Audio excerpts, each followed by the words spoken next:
mummy's with the maggots now. Death has come to your little town, Sheriff. Well, hi there. Hello, and welcome to Would You Die, the show where, when we get them silly bastards down in that rock pile, it'll be some fun. They'll wish their fathers had never met their mothers when they start taking their bottoms out and slamming into them rocks, boy. I'm Austin Torres. And I'm Anneliese Petersmark. I did that in one breath. That was crazy. That was awesome. I had a whole ass second quote prepared in case I flubbed that. Mm-hmm. I didn't. That's in. No, that's in. We're doing it. Cool. What was your second quote, just out of curiosity? I was going to do you yell, Barracuda. Everyone goes, huh? What? You yell, shark. And we got a panic on the 4th of July. Yep. Jeremy called that one. He did? I called that one, and then Annalisa said just for the fame of the line itself, she wouldn't have been surprised if he said, we're going to need a bigger boat. Yeah. And that's exactly why I didn't do that one. That one's too iconic. Too but yeah, that was Jeremy's call. So I wanted to know if one of us got right in any of your thoughts. But this is such a quotable movie. Yeah. We're in it, though. We're talking about Jaws. Yes, we are. Welcome back to Summerween Part 2. We are talking... A what? Huh? A what? Oh, do you not know? No. I might have seen this movie a lot more than you guys have. I just watched it yesterday. What is he talking about? I also just watched it yesterday, but full transparency, for the first time. I've watched it twice this year, okay. which is equal to... yeah, to the two of us combined. No, it's just under, because you have seen it twice, you have seen it once. True. But still, when you see a movie so many times like Jaws, a lot of the more obscure lines just kind of like become infamous. So when they catch, spoilers for a 50-year-old movie, when they catch the shark, the tiger shark, mm-hmm. that they think is the shark that killed the boy, mm-hmm. they're like, the villagers are like, what kind of shark is it? What kind of shark? And Richard Dreyfuss is like, it's a tiger shark. And one of them just goes, oh, what? Yeah, now I remember. Yeah. I almost did that one. And you would have been like, what? So, Jaws. If you've never seen it, great news. This and last week's episode, that's your 4th of July double feature right there. I know by the time this episode comes out, 4th of July has passed, but... Now you know for next year. That's your double feature. This movie is about a small beach town called Amity. It is an island town, and during the height of tourist season, a great white shark begins terrorizing the villagers. So a police chief, a marine biologist, and a shark hunter get together to stop it. That's the beginning of a joke. It really is. A police chief, a marine biologist, and a grizzled shark hunter walk into a bar. Show me the way to go home. I'm tired and I want to go to bed. I love that part so much. Me too. I'm going to keep derailing. I am sorry. I am so excited. This is going to be a great episode filled with a lot of references and quotes. It's going to be awesome. I know this movie really well. So I'll talk about my personal connection first. I saw this movie a couple years ago for the first time. I saw it in theaters with Austin and I believe John and Lindsay and maybe Doug. I don't remember. Oh, definitely Doug. This is, for context, Doug is one of my best friends. And this is co-collaborator and producer on projects. Yep. This is his favorite movie. I did not know that. That makes sense for Doug. But yeah, so I saw this in theaters for the first time, which I think is a really good way to see it. Oh, yeah. I'll tell you what. Very fun. The best way to see it. Yeah. Saw it yesterday for a second time, and it was producer Jeremy's first time watching the movie. Yeah, that's right. I had not seen this movie growing up. I think I probably saw clips, like, probably on or around the 4th of July, just on, like, network or cable TV, but and just being like a participant in society. Right, exactly. So I had never seen it, and it was a movie that, because and I talked to Anneliese about this yesterday, but so I'm a big fan of, and I'm sure we'll get to them, or whether it's on this podcast or on the Patreon, but I'm a big fan of the Final Destination series. Yeah. And those movies fucked me up in a way. Like, I can't drive, like, I know this is like a common thread, but like, I can't drive behind like log trucks. Yeah. And everybody references Jaws as the movie that's like, I couldn't swim for X amount of time, which is fair, but I love to swim. So for years, I was like, well, I'm not going to watch the movie that makes me not want to do that. But it was phenomenal. I loved it. I'm excited for this conversation. That is really fair. So what is your personal connection with Jaws? I know it's deep and storied. Yes. Yeah, there's some history for sure. So I consider this to be a canon film for not just for myself, but for my family. So this goes back to older than I am. And the story legend has it that in 1975, my grandpa took my mom to go see Jaws in theaters when she was only 5 years old. And he liked it so much that he's like, oh, we gotta take my wife, we gotta take Dolores. So my grandpa goes to take his wife, my grandma, and my mom. So my mom had to see it twice at 5 years old in theaters. So fast forward a couple years later to like late 90s, 5-year-old Austin gets shown Jaws. Unfortunately, not in a theater. I first watched Jaws when I was 5, and it fascinated me. And similar to Jurassic Park, and Jaws has been a big part of not just my life, but like my family's canon since for 50 years, really. Yeah. And so something really cool that I when I saw the opportunity, I made this a thing. My grandpa passed away a couple years ago, but his birthday is July 9th. The publishing date of this episode is July 9th, and I saw the opportunity, and I'm like, yeah, we're doing that. Yeah, it's a really great way to honor your grandpa, who I know was like a huge part of the reason that you're doing this today. So. Yeah, so, and there'll be more stories coming up with that, but yeah, so Jaws is very near and dear to my heart. It is not on my Letterboxd top 4, only because I already have a Spielberg up there. And you wanted to diversify. Like my Letterboxd top 4, if we're going like absolute favorites, would be Jurassic Park, Raiders, Jaws, and Alien. And I'm like, I only get 4 slots. 3 of them can't be Spielberg. They can, if you're pure of heart. What is your current Letterboxd top 4? I think it's Jurassic Park, Alien, Candyman, and The Empire Strikes Back. That makes sense. I like to rotate some of them, but Jurassic Park's always number 1. Yeah. Sometimes Raiders will be there. Sometimes Jaws will be there. But I can't do more than 2 Spielberg at a time. That's fair, I guess. I promise I have variety in my taste. Yes, you do. But a lot of my favorites is just nostalgia. That's a good top 4. I like that you put so much thought into it. You're like, it has to show my diversity of taste. Mine are all like the same movies that I loved since I was a teenager, and then plus The Holdovers, which is also a movie I would have loved as a teenager had it come out when I was a teenager. But I feel like your tastes as a teenager were far more diversified than mine. Maybe. I don't know. We'll see. Because right now it's Jurassic Park, Alien, Candyman, and Empire. That would have been similar to what I had in high school. Yeah. Only difference is Candyman wouldn't be there because I didn't see it until I was older. Yeah. But we'll talk about my Candyman origin in a different episode. Wink, wink, hint, hint.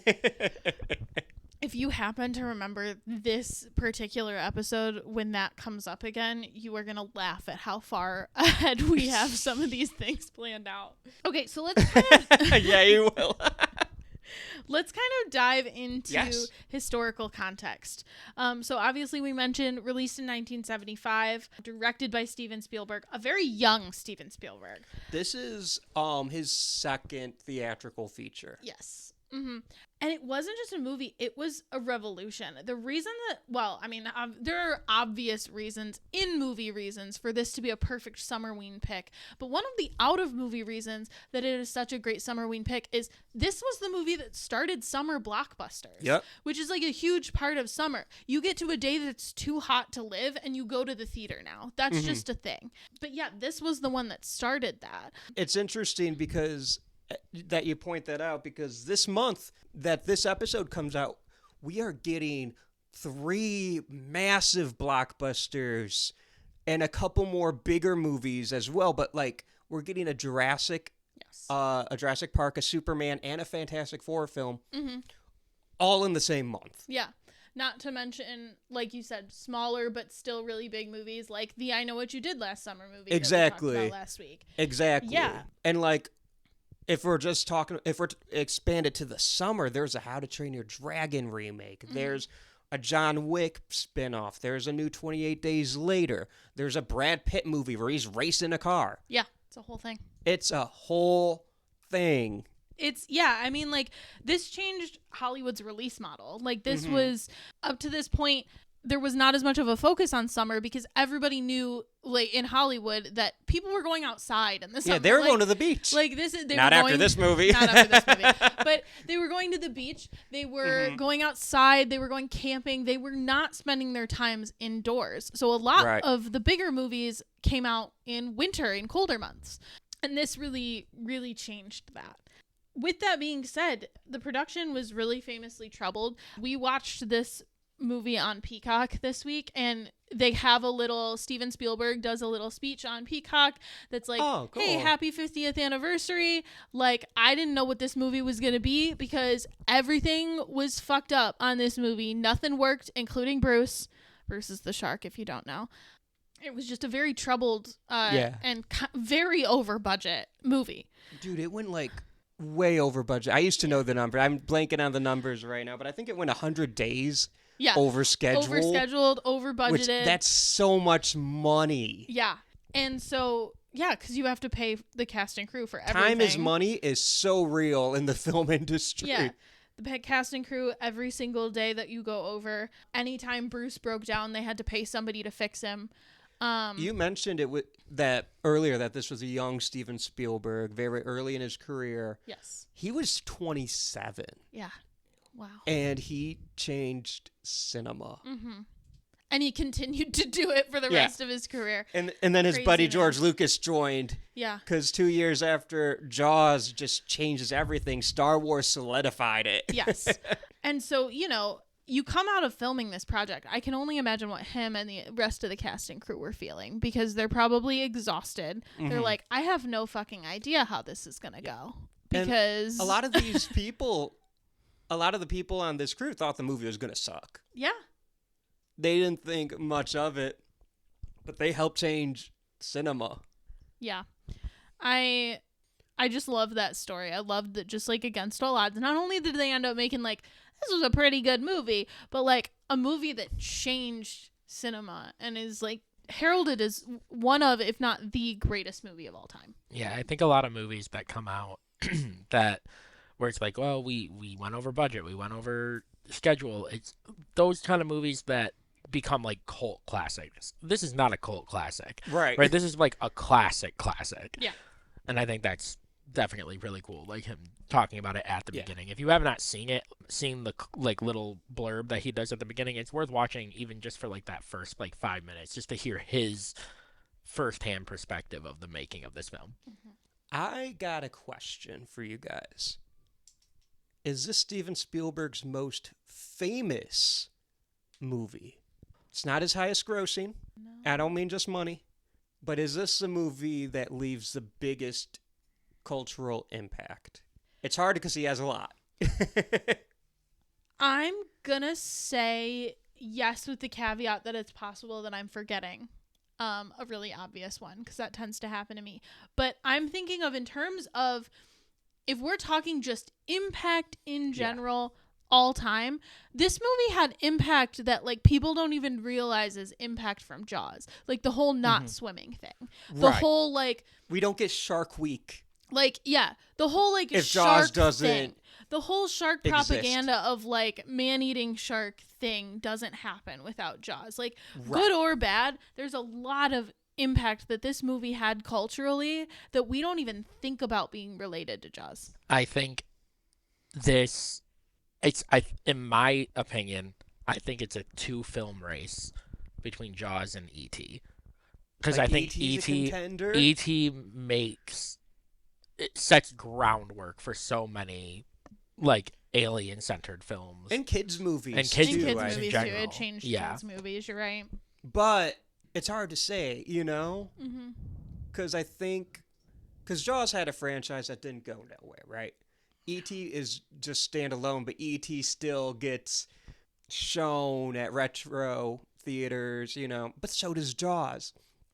It's like, what image is more iconic? The image of Chrissy in the beginning, the POV of the shark. You see her skinny dipping in the moonlight. You're underneath her, you know? Or the image of Elliot and E.T. on the bike. Flying over the moon. Or touching fingers, Yeah. fingies. I think for me it was like even before, because I think the first time I consciously saw the movie E.T. it was probably like I don't know 10, 11. I'm sure I saw it before that, but wasn't really like clocking it. I think no matter what though, like if you see E.T., you know who that motherfucker is, Right. You know. But then like Raiders is up there, I think. Can I just say, because I think this is absolutely insane, I was just curious to see what IMDb had to say, because you know how they have that known for section with the 4 films? The 4 films that are on his known for section are Schindler's List, E.T., Saving Private Ryan, and Raiders.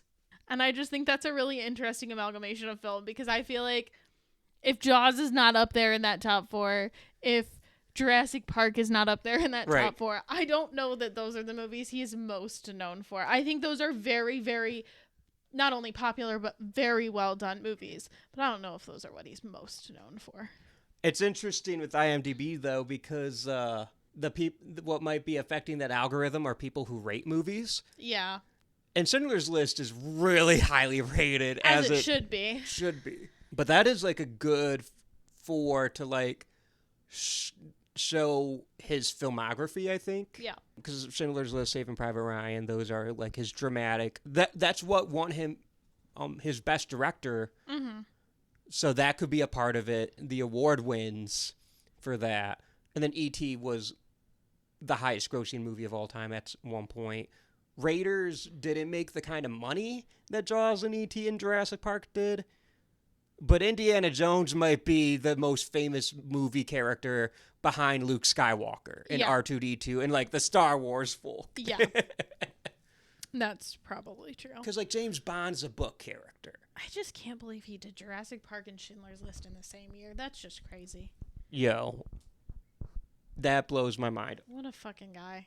The fact that he made Jurassic Park at one point was the highest grossing movie of all time also. So I would say Jurassic Park might be a contender for his most influential movie. But I don't know. I think it's Jaws. What do you think is his most underrated movie while we're here? Because I have 2 answers, but I would like to know your thoughts.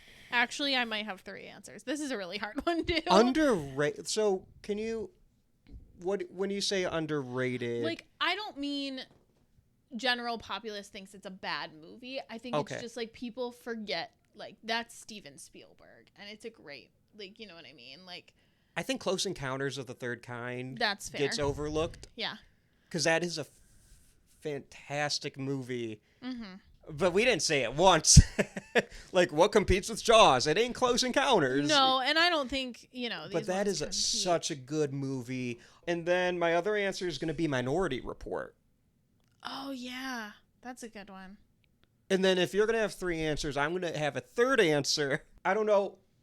I think it's underappreciated in the fact that no one fucking saw it because they wanted to see Tobey Maguire fit into like 20-year-old tights. This is also one of my picks. I'm not mad. I'm over it.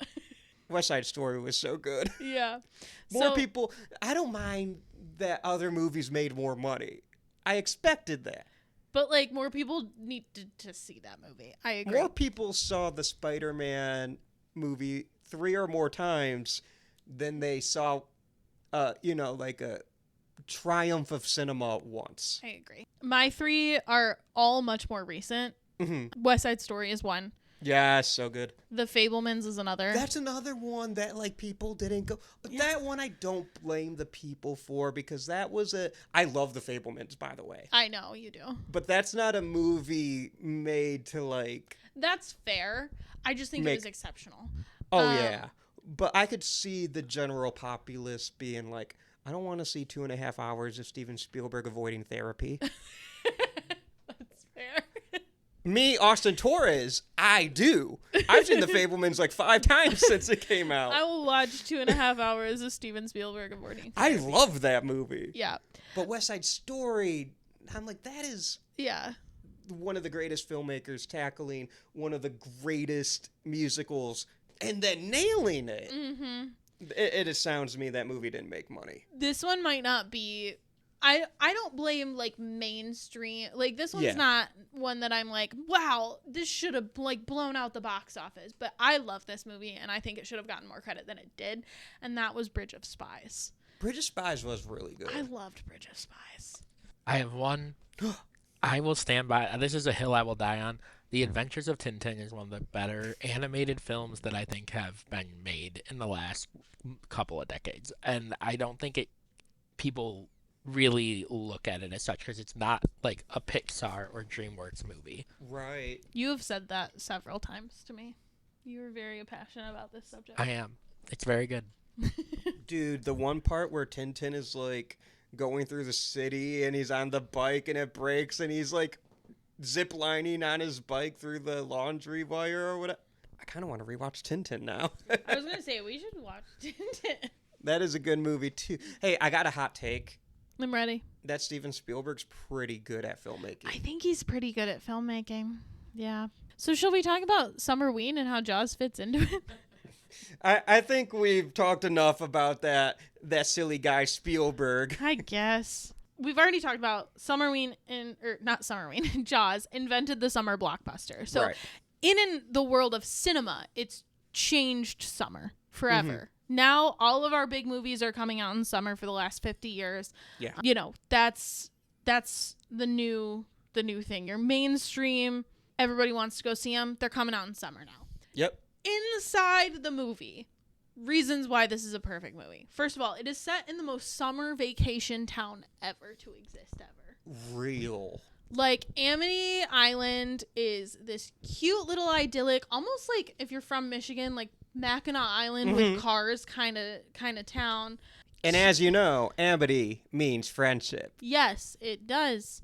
I'm doing my worst Mayor Vaughn impressions, and I'm not going to stop. No, you're great. You're doing wonderful. Yeah, this, like, beautiful town, like, to the point where, like, the mayor wears fucking pastel suits in, like, 1975. It's beautiful. It is a very 70s movie, too. Yes. Which is so much fun. All of the, like, swimsuits and everything, like, all of the women have their little, like, scarves on and their, like, cat eye glasses and their cute little bathing suits. Yeah. God, what a movie. What fashion in this movie. That's some bad hat, Harry. Jeremy really liked that line. I don't know what it means. Really but it's either. so fun. And it got that dude pissed. Harry was pissed. He was mad. Talking about my fucking hat like that. I'm a walk away. He asked for it, though. Mm-hmm. The problem with the fact that this is the most summer vacation town ever, though, is that the town relies on tourism to stay afloat. And we need summer dollars. Exactly. I have a quote for everything. You really do. So besides the giant man-eating shark, the whole problem is they can't shut down the town. They cannot shut down the beaches. If they shut down the beaches, the tourists won't come. If the tourists don't come, everyone on that island can't work. Yeah. They can't work. They can't feed their families. Right. So. I mean, even Quint says it in the scene where they're talking In about the town meeting, yeah. in the town meeting. He's like, you pay me my $10,000 or you can live on food stamps for the whole winter. Mm-hmm. Yep. And yeah, I mean, like the thing is, the really interesting part that I really enjoy is the beginning of the movie after, is her name Chrissy? Is that her name? Chrissy, yeah. Yeah, Chrissy gets discovered and the sheriff is going throughout the town and everything. He's trying to do this like really big serious thing, and all of the problems that are coming up are these kind of like very silly, trivial problems, but also the kind of problems that like that would be the ins and outs of working in a smaller town. Like, hey, these kids keep parking in front of my like store. Yeah. Hey, these like 7 and 8 year olds destroyed my fence. Like, They're karateing the picket fence. exactly. That old lady, that I love that line reading so much. I'm going to interject real quick. Please. What a big part of this movie's charm, and I think it kind of helps with the summer vibes, is, you know, the principals of this cast are top of the top actors. Yes. We will talk about Robert Shaw, believe you me. But a lot of these, like, little parts, they're all people who lived in Martha's Vineyard, that Martha's Vineyard being the location they shot Jaws. Those are just townsfolk. Like, yeah, who just get like 1 or 2 lines. Universal's like, you want to be in a movie? And that's a lot. So the people, like, a lot of my favorite line readings, like, a what? That's a normal guy. Like, That's do you want to really be in a fun. movie? Yeah. What do you have to say? A what? A what? And he's going for it. The line I did earlier, which I'm afraid to try again. Repeat. That's the character Ben Gardner. He's just a normal dude. They're like, hey, do you want to be? And that's just how he talked. They didn't write that line for him. That's so funny. That's just how he talked. He's a guy that like helps Hooper, played by Richard Dreyfuss, up to the town, and Richard Dreyfuss is like, hello, and Ben Gardner goes, hello back, good sir. Yeah. I don't remember if he says good sir, but I just love how he's like, hello back. That's really fun. I didn't know that about, like, I didn't know all of those were, like, extras or bit parts. Yeah. That's really fun. And, yeah, I think you're right. I think that does add to the charm of the movie because you're sitting here and you're watching kind of this very serious thing. And while this serious thing is at play, all of these other townsfolk and also all of the other policemen are just kind of like... You mean the one other policeman? The deputy whose name I forget. Oh my God, the scene where Brody is at his wit's end trying to get everything figured out and he's trying to get his deputy's attention and he throws like a pebble at the window and the deputy just waves, hi! Yeah. Brody's like, get the fuck over here. One of my favorite parts is at the very beginning when he gets all the supplies to make the signs and he's like, have Mrs. I don't remember her name. I think the Polly. Secretary. Yeah, have Mrs. Polly do the penmanship. And he's like, what's wrong with my penmanship? And he goes, have her do the penmanship. It just kills me. But yeah, I really enjoy that scene because I think it really sets up what kind of the stakes are. Yeah. Martin Brody's kind of on his own for the first half of the movie. And this I'm sorry. But in terms of like the stakes, like he recognizes how bad this is. Everybody else is kind of like the mayor and the chair, the board are kind of working against him, but then everybody else is just having a great time, not really realizing what's going on. Right. And why should they? Because no one there has seen anything like that. And Martin Brody, he comes from New York. Right. Yes. Yeah, New York, yeah. And he was I think a detective or a police officer or something.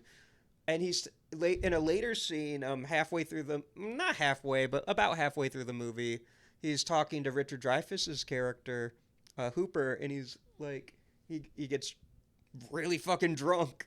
They're searching for evidence of a shark, and he goes, you know, in 20 years there hasn't been a murder here on Amity Island. Here, one guy can make a difference. Yeah, well, because he is talking about his time in New York, and he's like, you know, it never felt like you were making any progress. Every day there would be a robbery and a murder and this and that and everything. So he really came here not even to have a slower life, which is kind of what the presumption is, right? Right. He came here to slow down and everything, but really it was so he could make a difference. Right. He could be in a town where he could solve crimes and it would mean something. And this is something where, like, he's the only one that can recognize this is a very big problem. Yes. But you know, the people that live there, they're not used to anything like that. Mm-hmm. Now, I'm not saying Martin Brody's used to 25 fucking great white sharks, but 25 foot great white sharks. I meant to say not 25 great white sharks. That's a different movie. That's 25 sharks. But That's 25 jaws. 25 jaws, yeah. But but like, I think it's really interesting that like he's the only one that can sense danger, because this community has been so well protected from the outside world, really. Yeah. I think one of the most impactful scenes, because you're kind of like rooting against the mayor the whole time, right? You are really annoyed by the fact, like, yes, you understand, like, the townsfolk, they have to make a living, whatever, but the mayor is being inherently selfish in his, Right. you know, keeping the beaches open. He's like, we need that money. And so you're very frustrated with him, kind of almost until after the scene, the beach scene, because he goes to the hospital where Martin's son is, and he's like, my kids were also on that beach, like, kind of implying, like, if he had really thought that there was a problem, he wouldn't have done this. And I don't think that makes it right, because he didn't listen. Like, he you know was not, multiple people died. Right. Like, he was not, his impact will be felt regardless, but it is interesting that, like, you get that perspective of, like, he did think everything. But that's something that like happens in real life. People ignore shit that happen in this country, whether it be police brutality, gun violence, whatever, until it happens to them. Yeah, all the time. And Steven Spielberg was, and Peter Benchley, who wrote the novel, Carl Gottlieb, who wrote a big chunk of that script, they called that out in 75. And it's very real. It's a very real thing where you never think it'll happen to you until it does. Right.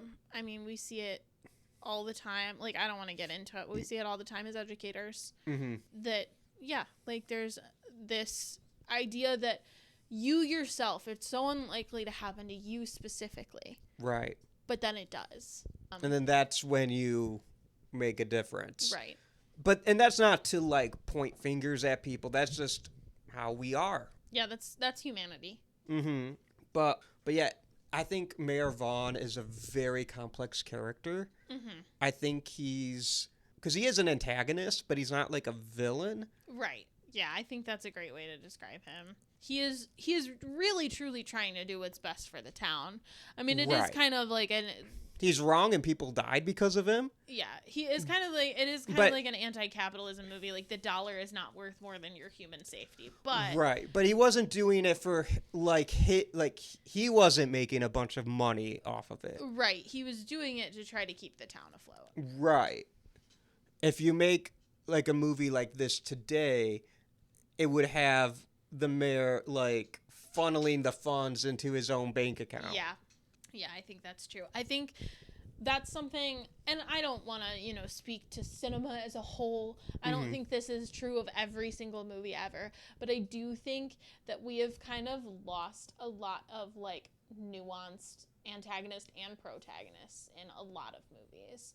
I think a lot of times there's this, like, purity test that has to be done where you either have to be all good or all bad, or people will be overly critical of certain movies, and I don't.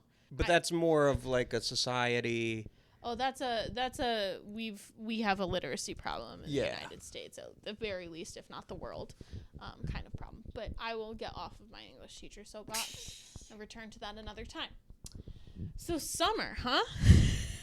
Oh, this conversation's hot already. Haha. We got to talk about our main villain. We got to talk about Brucey. I love Bruce. He's a big boy. That's a 20-footer. 25. 3 tons of them. 3 tons. 3 tons is such a large amount. It's such a good line, too. Yeah. Oh yeah.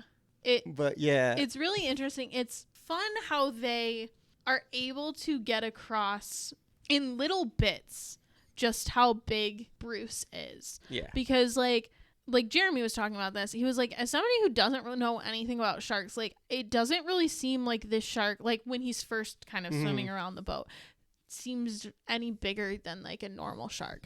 And then they start to shoot the barrels into him and he's dragging the barrels in, and it takes 3 barrels to get him above the water, and even then he goes under.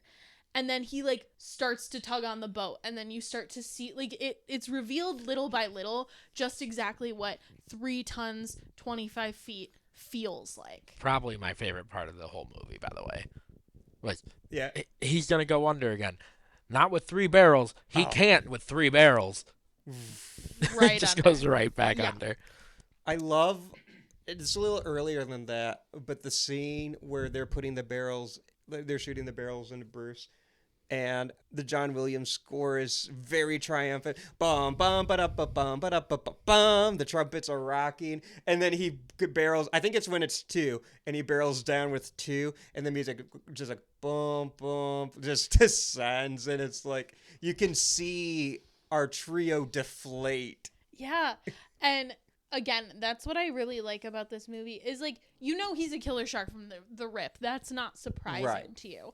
But what is surprising is just how big, and not only that, but just how bloodthirsty he is. When he starts chasing after the boat, that's when you know, like, oh, he's not just like eating humans because he's hungry. Right. He's pissed. And he's pissed. That is so good. I love that so much. He is. He is so mad. He's running he is swimming full charge at them at the end of the movie. He's an angry boy. He is an angry boy. Well, he's been shot multiple times and has to carry all those barrels. I get it. I'm not saying he's not justified. I'm saying he's angry. But in terms of summer, there's nothing more perfect than this, right? Like, this is about the literal summer turning on you. Yeah. You know what I mean? Like, this isn't, not that, you know, these other things aren't real, but this isn't something supernatural. This isn't a murderer or like a slasher or a serial killer or something that is far less common. This is nature turning its back on humanity. Right. And that's really, I think, perfect for summer, because this is what I mean. I really like, I don't know if you can call it subversive when it's been happening for 50 years, but I really like when horror does the unexpected, right? When horror happens in daylight, and there's nothing more stereotypically daylight than summer. You've got these long days, and most of this movie, most of the attacks take place during the day. Like, as much as they'll say like he's a night hunter, and he is, like, he does have a lot of his kills at night. The big ones, in the movie. Yeah, but the big ones that we see, he's at during the day. Yeah, that we hang out with him in are when he kills the little boy. Yeah, because let's go through all the kills. Sure. Because so Chrissy first. Chrissy. That's the late night. Then Alex Kintner. That's during the day. He's the little boy. Little boy on the raft. And then in the pond, he kills the other man. Well. Oh. In the same scene. Yeah. As the boy. Rest in peace, Pippet. Yeah, I forgot to warn Jeremy about that one.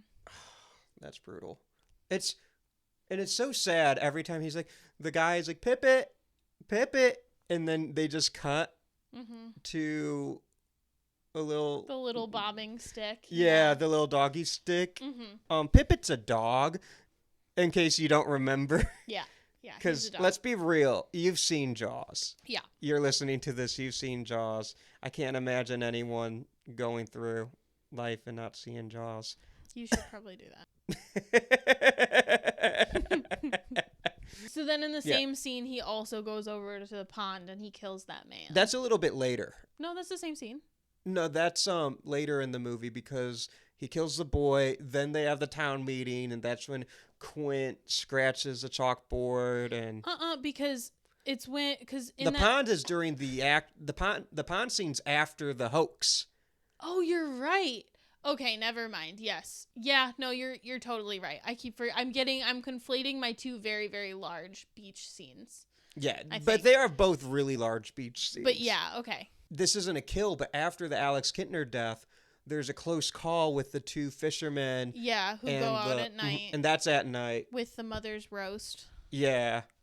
That was such a good scene too, because like the one fisherman going like, "Don't even look back, just swim." Yeah. Swim is so good. Yo, you're gonna get annoyed with me this episode, but John Williams cooked in this scene, because when that raft turns around, it goes like bum bum bum bum bum bum bum bum bum, and like strings are like, John Williams said, "Hey, we're gonna go Stravinsky right here." Yeah. And the strings go full Rite of Spring, and the horns come in the ba-da-dum. Oh my god, It's a good one. such a good cue.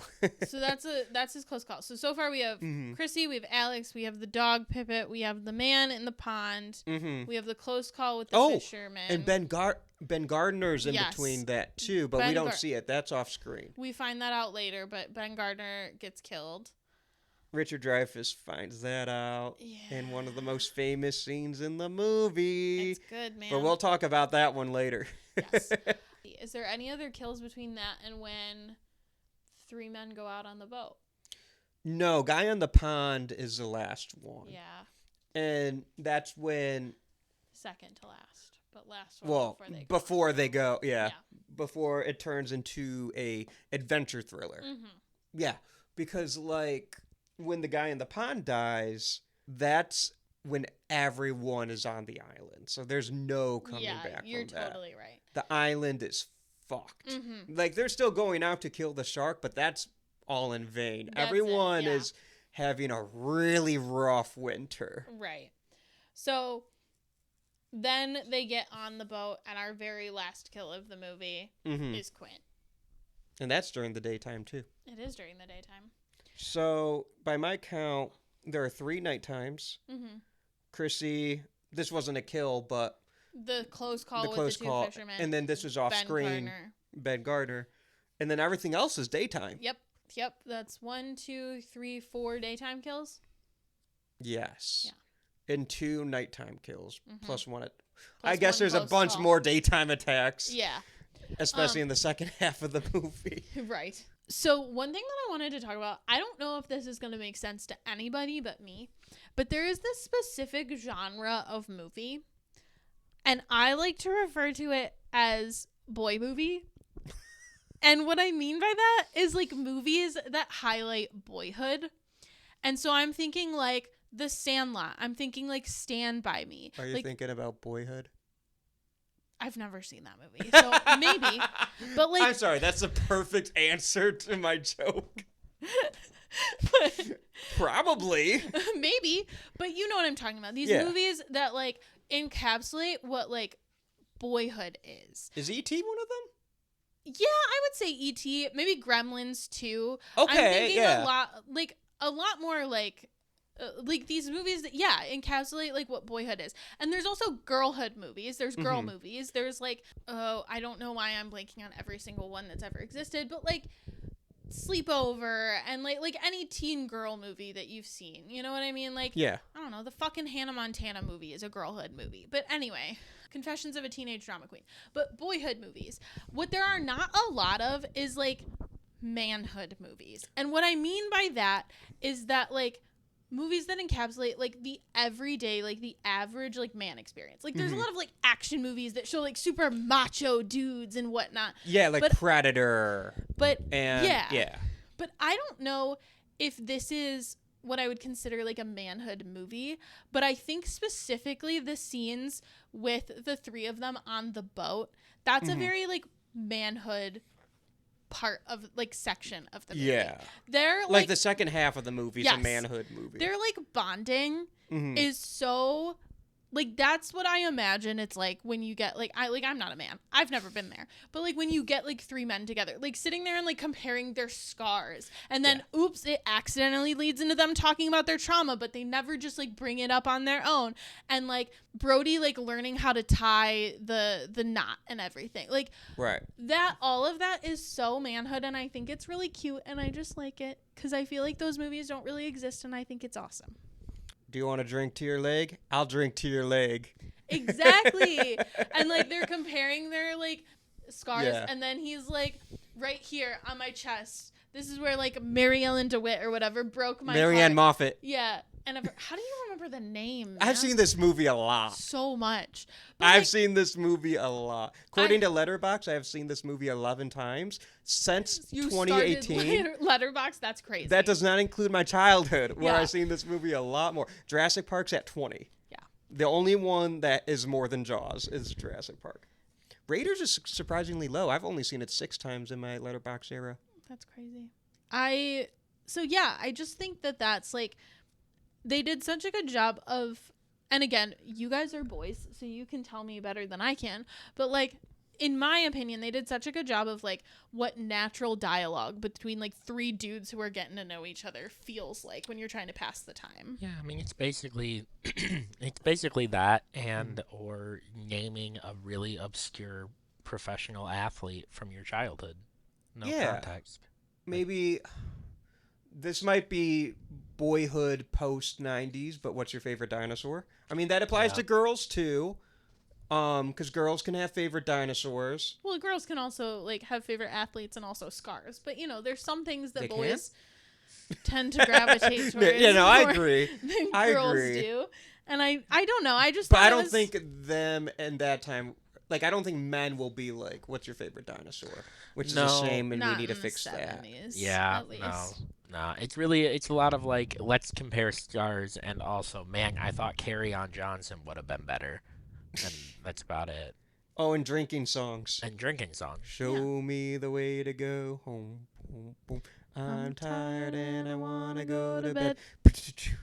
I love that so much because Quint's singing sea shanties the whole time, and that's kind of a way, I think, for Quint kind of marking his territory Yeah. in a bit and kind of keeping his distance. But when Hooper starts singing "Show Me the Way to Go Home," a song they all know, and even Quint joins in. Yeah. I really like that scene and like those scenes with them specifically. I think it's a very I think it brings humanity back to the movie in a part that's like really scary because you know they're all just kind of lying in wait Right. for the shark. And they're getting on each other's nerves.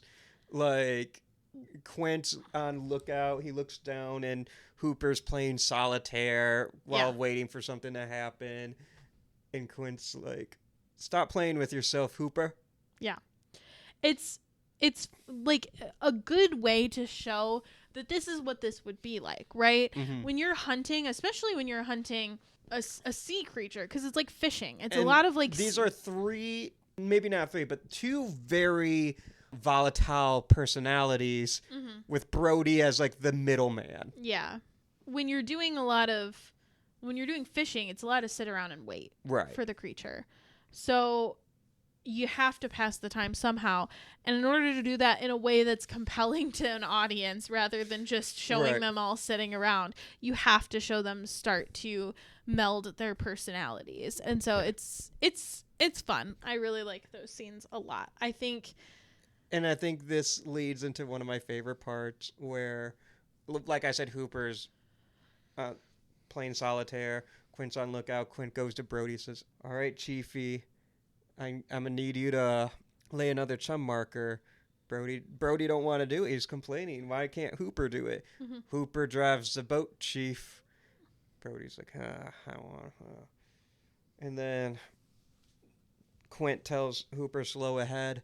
Brody goes, "Slow ahead? I could do slow ahead. How about you come down here and chum some of this shit?" And then the sharks just pops up a screen left, and Brody just stands up like in this great shot, and the John Williams score comes in out of nowhere, and Brody is like scared shitless, and he slowly backs up to where Quint is, and he goes, "You're gonna need a bigger boat." Yeah.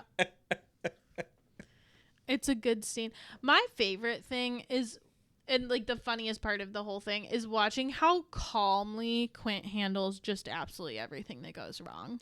Except when the radio comes into play. No, except the radio. But everything else, like the fire happens, Mm-hmm. he gets the thing down, he just kind of does it. He tells everybody, hey, pump the water out. Like, he's so just like the stereotypical boat captain of like, this is just what's going to happen. Well, he's arguably not arguably, he is the most experienced. Oh, yes. I mean, like, we even know, like, Hooper is all theory, really. I mean, he's just been like, on boats and stuff, but for sure, yeah, but he's like this right. rich college educated boy. He's never really been on like anything that would be unsafe. You know what I mean? Like, he is going Right. on. He's always had his toys with him. Right. And he's going on expeditions with other people who are very skilled and Right. knowledgeable and like know things. This And is they're his not as rough as Quint. right. This is his first time. A grizzled Navy veteran. Mm-hmm. Yeah, it's Navy. Yeah. Well, anyways, we delivered the bomb, the Hiroshima bomb. Or yeah, he says it like that. But and then Brody hates the water. Yeah. And Well, he doesn't and know it's- how to tie a knot. And it's very much implied. I mean, I think it was a really interesting choice not to reveal this, but to imply it based on like when they are doing their scars and he like kind of holds on to his, like imply that he's been the victim of something water related in the past, but not talk about it. I always thought he was I always thought he didn't. He just had the one scar on his forehead. So when he like looks down there, I think I always read that as him just feeling not emasculated, but he's like looking inadequate. Like, yeah, trying to compare. inadequate. Yeah, like That's damn. fair. I read it differently. I But- thought it was, I think the movie's open to different interpretations. yeah. I mean, that's kind of as the beauty well. of that scene. Because like we're out here saying how Hooper's less experienced, but he's going toe to toe with Quint. They have just as many scars. Yeah, he's definitely got a lot of like he's in there with the animals. I just more meant like in terms of like specifically shark hunting. Right. He's not Right. going after angry sharks. Right. And well, Quint's not really going after angry sharks like this all the time, but like No, but I'm Quint sure he was on the makes them USS angry. Indianapolis. Like Well, I'm sure he he's- makes them angry when he Yeah, that's fair. His method. shoots them. But And they go at it a lot. Mhm. But the scene, a line reading I always loved, and I'm forgetting the line, but it's during the scar show off scene in Robert Shaw. What is the line? But he says something and goes like boom, boom, boom, and then he pulls out his fake tooth and he starts laughing. oh yeah, what is he talking? You want to see about? something real or something like Yeah, that? And he pulls says out his that. boom, boom, boom. Or when he's talking about the arm wrestling competition in San Francisco. Yeah. And he's like, and I'm celebrating my third wife's demise. I'm like, one, that is a crazy pronunciation of the word demise. Two, it's crazy you're celebrating. That's a very funny thing to say. Three, it's crazy 3 women have married you. Real. But and then he's like, this big Chinese man like just pulled me over. And he like hyperextended his arm. And then Hooper's like, I got that beat. I got that. And they go back and forth. It's a great scene. Yes. I'm glad we spent a little time talking about that one because that's probably one of my favorite parts of the movie. And it was Steven Spielberg's favorite part of the movie. He literally went to like Peter Benchley and he was like, I'm going to drop a lot of your subplots for the first 2 acts of your, or 2/3 of the way through your novel. But the shark hunts, the last 120 pages, word for word. Yeah. Well, Peter Benchley was involved too. Yeah, he wrote the first 3 drafts of the screenplay. And he has a cameo in the movie. Mm-hmm. He plays a television reporter. And I always loved it because he's like, I forget the whole line, but he's covering Amity Island and their July 4th celebration. And he goes, but this once peaceful town has been terrorized by a cloud. The cloud in the shape of a killer shark. Yeah. It was always just so funny to me. Did you know that in the original book, Hooper was supposed to have an affair with Ellen? Yeah, I which think is that's so crazy. crazy. I just can't even imagine. And I don't know if they hint towards it, but Ellen and Hooper have some chemistry when their one meeting in the Yeah, film. in the meal scene, definitely. But I oh mean- my God, Brody is so funny in that scene. I know.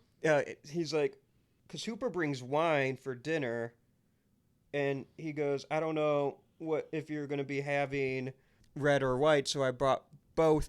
And Brody just takes the wine bottle and just goes a whole Pours glass, a whole glass. like a juice glass, not a wine glass, a whole juice glass. For context, Brody's been spending the whole movie trying to protect people, and earlier that day, the mother of Alex Kintner, the little boy killed on the raft, she confronts him when she finds out that there was a girl killed even earlier, and she slaps him in front of everyone. Mayor Vaughn goes up to him and says, hey, she's wrong. This isn't your fault. He goes, yeah, it is. Yeah. So he's having a really bad day, and he really needed that drink. But anyways, 2 of my favorite line readings are in this scene. I have 10,000 favorite line readings, by the way. But when Brody's just kind of there drinking his fucking full glass of wine, so Ellen and Hooper have to carry this scene, conversational-wise, and she's explaining how Brody has an intense fear of the water.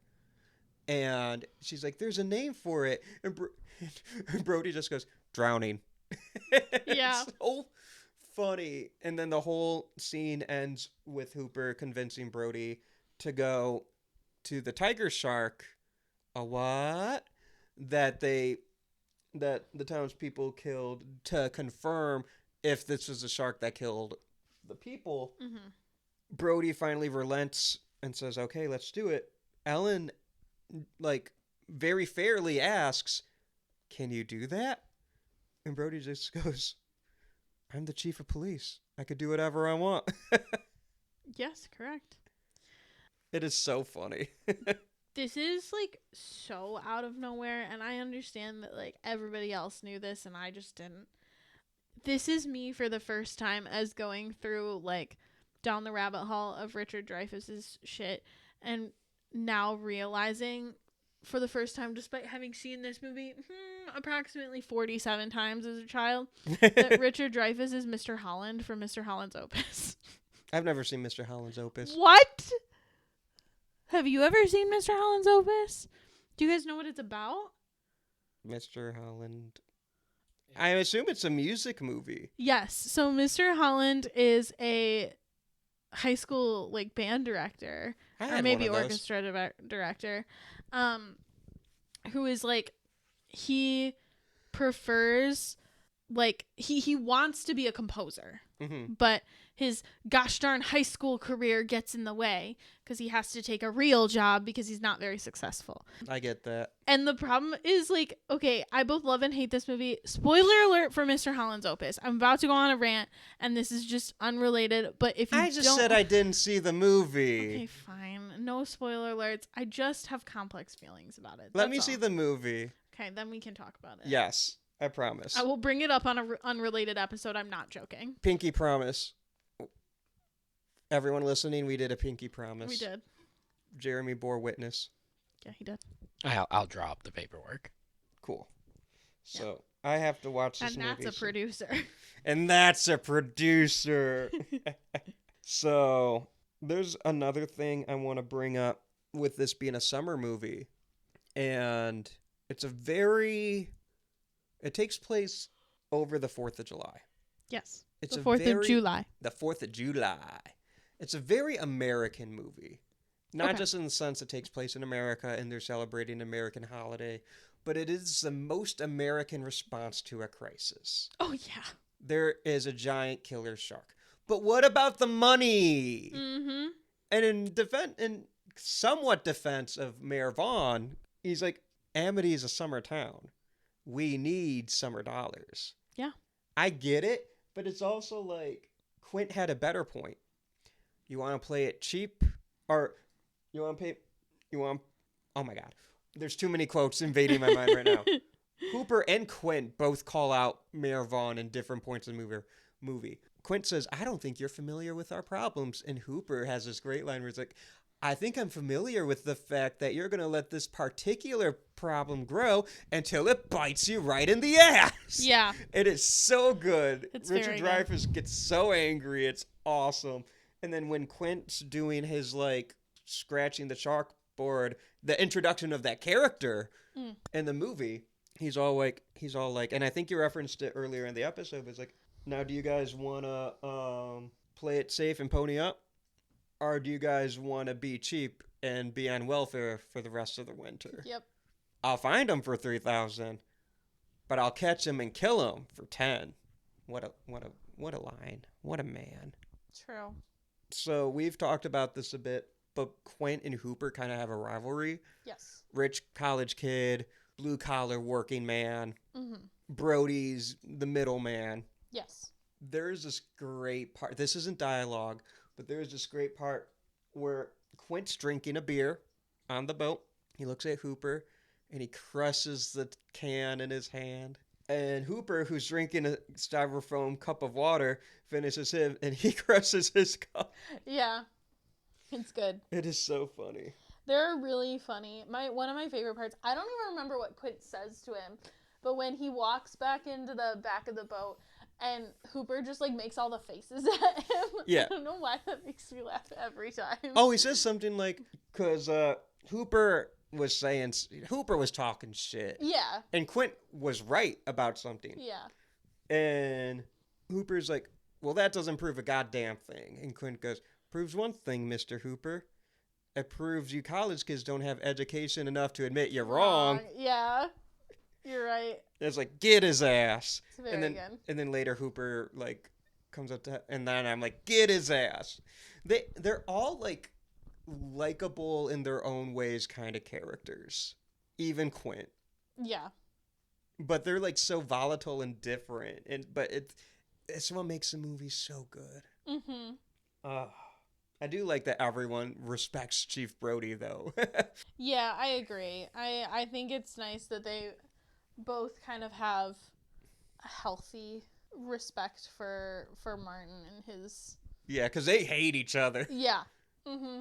So the last thing that I really wanted to talk about, and we can talk about more stuff if you have more stuff, in terms of Summerween, is the final fight scene. Because that is just so fun.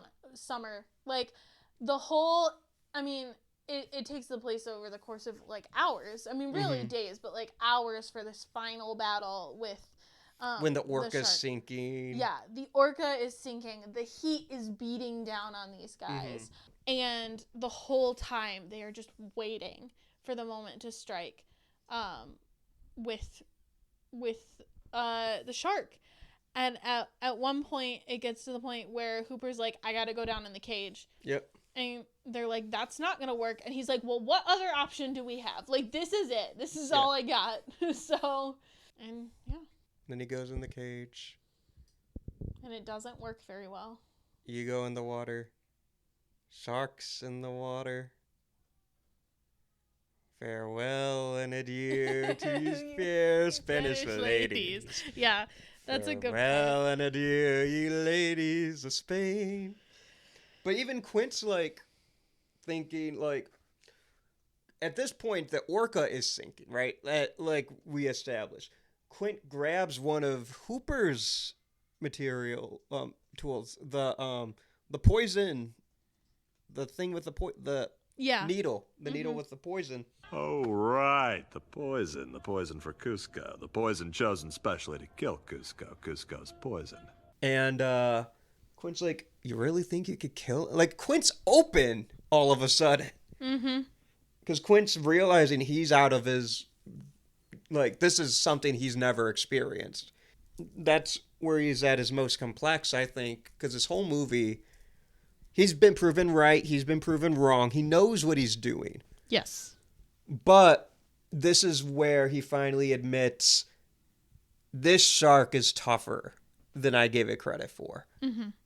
And I'm going to open my mind up and embrace the new world technology. Because he's, like, complaining about, like, color TVs and electronic toothbrushes. But earlier in the movie. Yeah. But yeah, Hooper goes in the water. The shark annihilates that cage. Hooper gets so lucky and escapes, but he's not able to poison the shark. Mm-hmm. Brody and Quint reel the cage back up, find it completely destroyed, just for the shark to breach the water and just body slam the orca. So the ship starts Titanicing. Brody and Quint struggle to, not slide into the jaws of Jaws, but Quint does, and one of the most violent death scenes in a PG movie occurs. Mm-hmm. Yeah, it's very sad. That was my favorite part growing up. I mean, it's a very good part for a young boy to enjoy, but it also is very sad. My mom was very concerned. Yeah, but you turned out okay. His screams are so, brutal and, I mean, this is a horror movie podcast. We talk about great screams. Yeah. I think Robert Shaw's screams in his death scene might be my favorite out of all movies. I agree. And then when he, with the shark, does the killing chomp and the blood's, and he gurgles that blood. Ugh. So good. It's a lot. So good. And then now it's just Brody and the shark. Mm-hmm. And the orca's sinking. It's just Brody, the shark, and John Williams going ham on that score. But the music is so good in this ending scene. Brody manages to get the what is it? The blow up. Oh, the compressed air. Yeah. Yeah. Blow up. I love how he's just talking this whole time. Yeah. And he's aiming at the... Mm-hmm. That was Jeremy's favorite part. He really enjoyed watching him try to get the compressed air to blow up. Blow up. Blow up. Well, because, in the scene... Because it's well telegraphed. I mean, if you've ever read a book or seen a film or paid attention. What foreshadowing is. Yeah, and know anyway. how to understand spot foreshadowing. Storytelling 101. Yeah, so when he's like, well, no, you got to be careful with these tanks, Brody. It's compressed air. They'll blow up. Later in the movie, I'm sitting here as a first-time viewer of this film from 1975 being like, grab the compressed air. He told you it would blow up. And he throws it at him. Yeah. And in my head, the way this was going to go down is it was going to hit him, he was going to bite down, and it was going to blow up. And it just goes into his mouth. And I was like, oh, well, not like that. That was your shot. But that was your shot. Were you happy that he did blow up, though?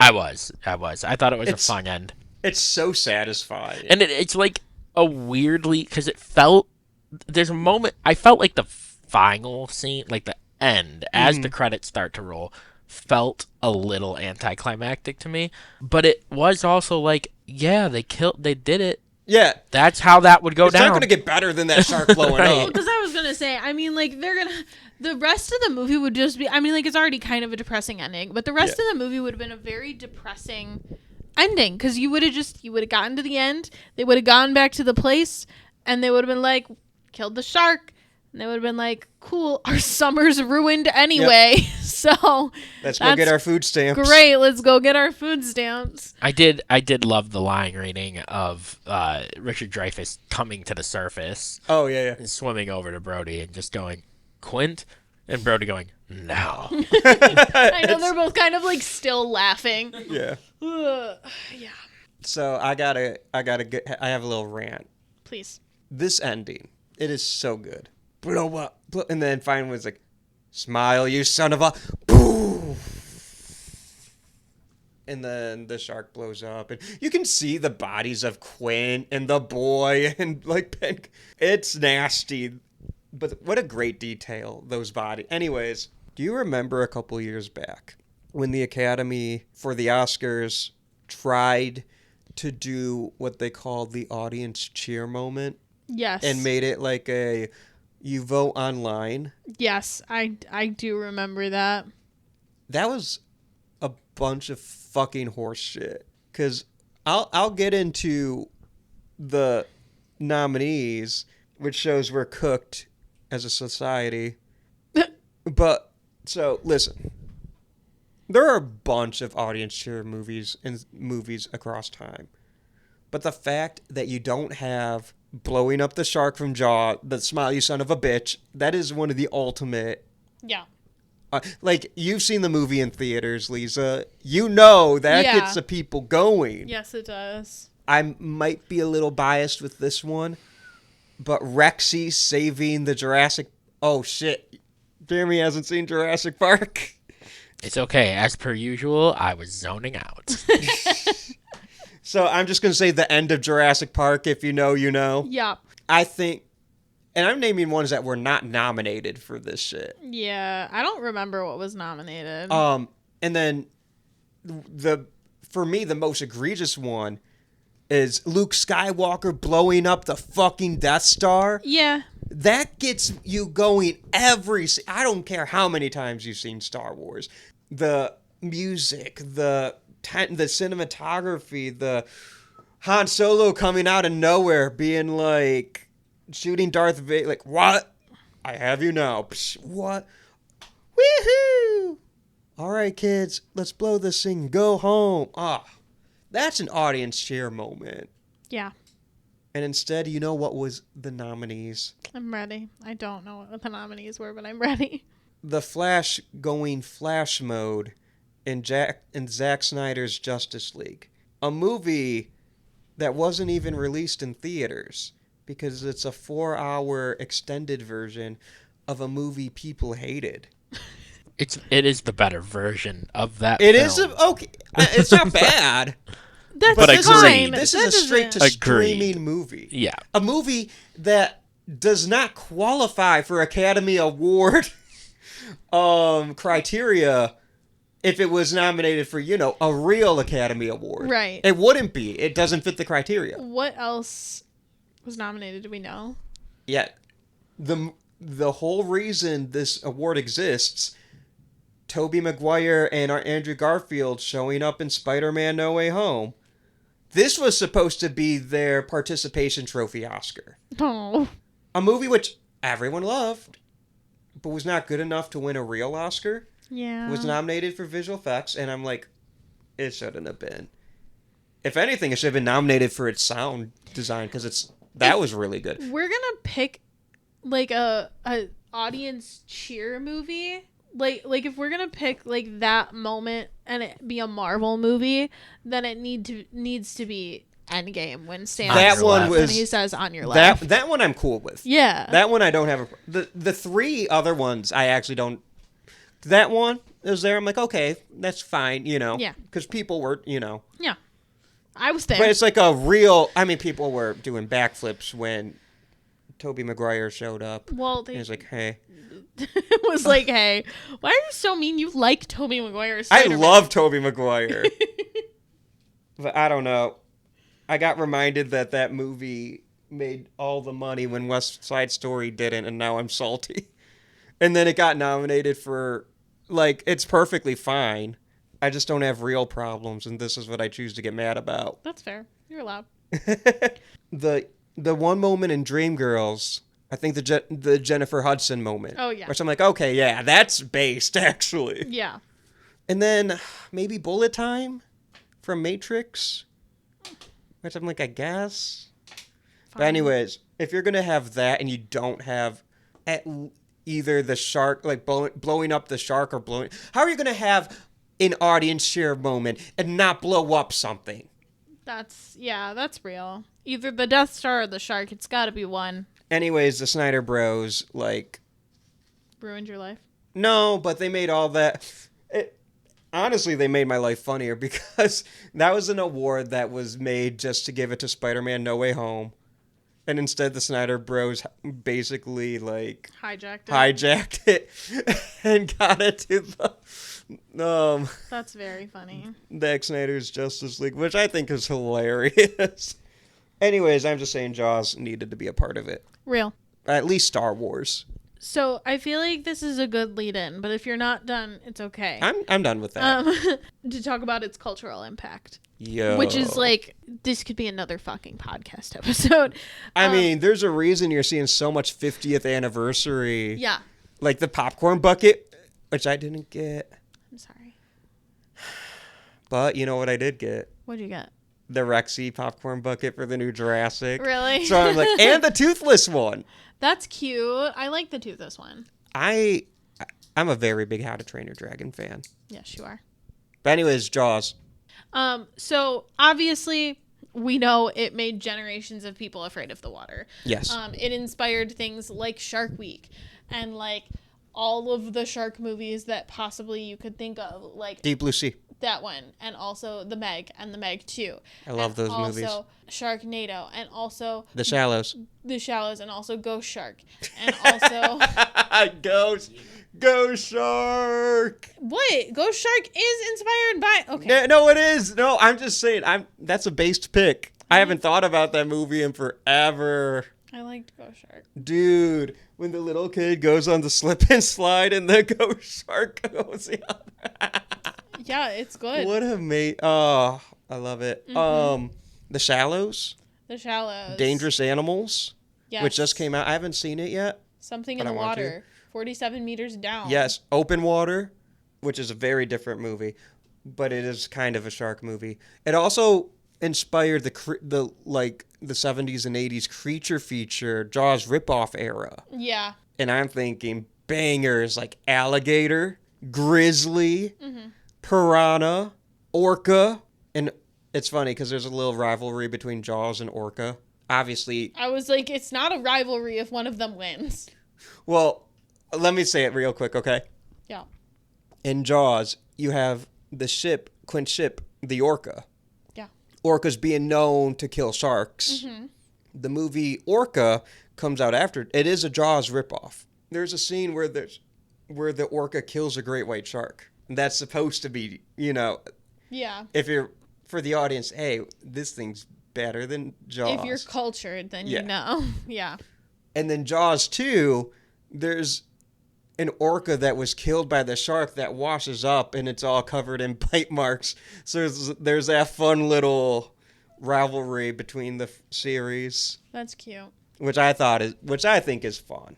I like stuff like that. Special shout out to Sharktopus, which I didn't know existed, but is apparently in fact a movie. And you know what's one of my all-time favorite movies we don't get if Jaws doesn't exist? Soul Surfer?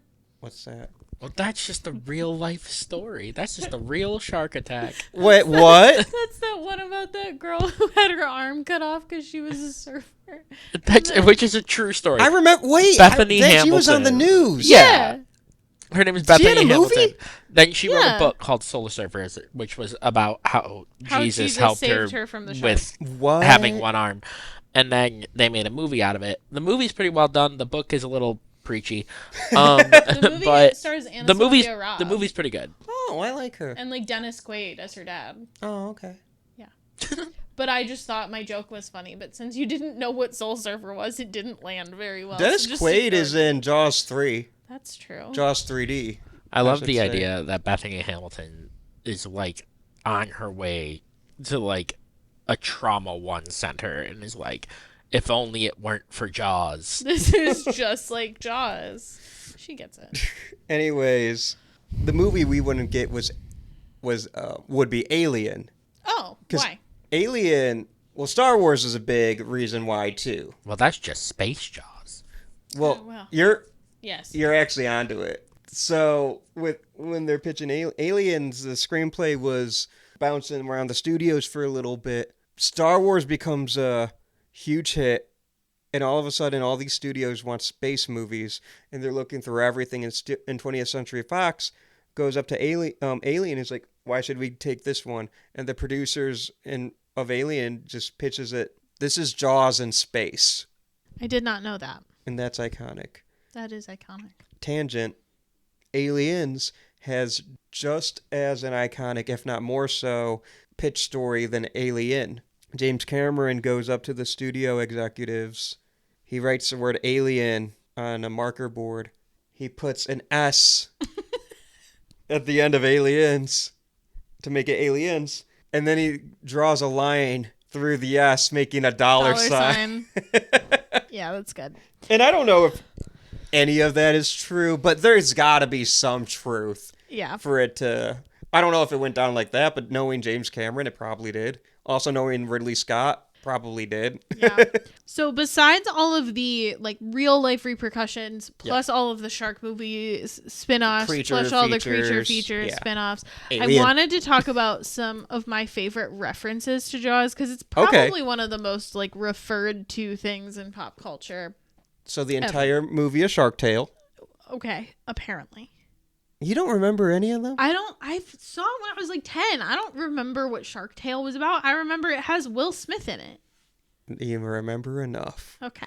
I remember this one bit where like there's two sharks just kind of walking about, and one of them's like singing da da da da, and the other shark's like, "Do you have to sing that? It freaks me out." He's like, "What? It's our theme song." That is very good. Some of my other favorites, and I say other pretending like I knew Shark Tale was a reference to Jaws, but Finding Nemo. The main shark in Finding Nemo's name is Bruce, which is also the name of the animatronic shark in And they're both great Jaws. whites. Yes. The opening credits of Airplane has Yeah. the airplane going through the clouds like a shark's dorsal fin, and it uses the Jaws theme. Back to the Future Part 2 with Jaws 19 and the giant like big shark swallowing Marty McFly, and he says it still looks fake. And the tagline is, "This time it's really, really, really personal." Yeah. Which was the tagline for Jaws 4: The Revenge. This time it's personal. It is referenced a lot in Buffy the Vampire Slayer. It's referenced in like 5 different episodes. I should watch this show. You should. I'm fucking telling you guys. In one of the episodes, there's like fish people. It's like a whole thing. And Giles, who's like the main guy, is, well, not the main guy. He's like the main like helper. Is like a student's remains were found on the beach. And Xander, who's supposed to be like the comic relief, goes, "In other words, this was no boating accident," which is what Hooper says. It's also referenced a ton in Stranger Things. Hopper leaves. Sheriff Hopper. Yeah. Well, just his character is Chief Brody vibes. Well, yeah, his police vehicle is painted like the Orc? like Chief Brody's car. Chief Brody's car. Yes. In season 3, Hopper gets drunk and he gets cut off, and he responds with, "I can do anything. I'm the chief of police." Oh, sick! Yeah. I forgot about that. Which I had forgotten about until you said that, and then I looked it up to make sure I was correct. While we're talking about TV shows, can I add? You might have this on your list already, but just in case you don't, Midnight Mass. No, I Rahu don't. Kohli, his character, Sheriff Hassan, I think is his name. He's dressed just like Brody, and he's supposed to be the Brody of Nantucket Island. Is it That's Nantucket nice. Island? I don't remember. I don't know. But anyways, Rahu Kohli's character is Chief Brody vibes. Mike Flanagan is on record saying Jaws is one of his favorite movies of all time. It's not a coincidence. Yeah, no, so are the Duffer Brothers, and they reference it one other time with a character. The mayor of, oh my god, what town is Stranger Things take place in? Hawkins? Hawkins, thank you. The mayor of Hawkins. Kiri Ellis? Yeah, he really only has like big lines in season 3, but he is a like complete like rip off of the mayor from Jaws. His name is Larry Klein. He is inspired by Larry Vaughn. His name is Larry. Yeah. So that's a whole thing. I'm trying to think of other ones. I know there's other ones that I can think Off of. the top of my head, there's a funny kind of like Ouroboros thing going on in just filmmaking. Steven Spielberg is inspired by movies like King Kong and Godzilla. He makes Jaws and Jurassic Park. The filmmakers who are now making the Godzilla movies are inspired by Jaws and Jurassic Park. But talking mostly about Jaws and Godzilla versus Kong, there is when Godzilla attacks the aircraft carriers that are transporting King Kong, Godzilla's like towing one of them like the barrel, like the shark in Jaws carried the barrels, but instead of a barrel, it's an aircraft carrier, and Godzilla's fin is breaching through the water. It's very Jaws. Yeah. And then Godzilla -1, Godzilla's chasing after the boat where the main character's on, and it's like the shark chasing the orca. So I think it's funny that there are 2 Godzilla movies that are directly referencing Jaws. Yeah, that is cool. Good times. Good Good times. references. Did you have any more listed? There are other ones where like it's less of like a reference and more of like direct parody. Like a lot of shows will do Okay. that. Like there's an episode of Bob's Burgers that is just like a direct parody of Jaws. I feel like The Simpsons probably have a bunch, but I can't remember them. Family Guy has a bunch. Oh, yeah. Yeah. Oh, the sea captain.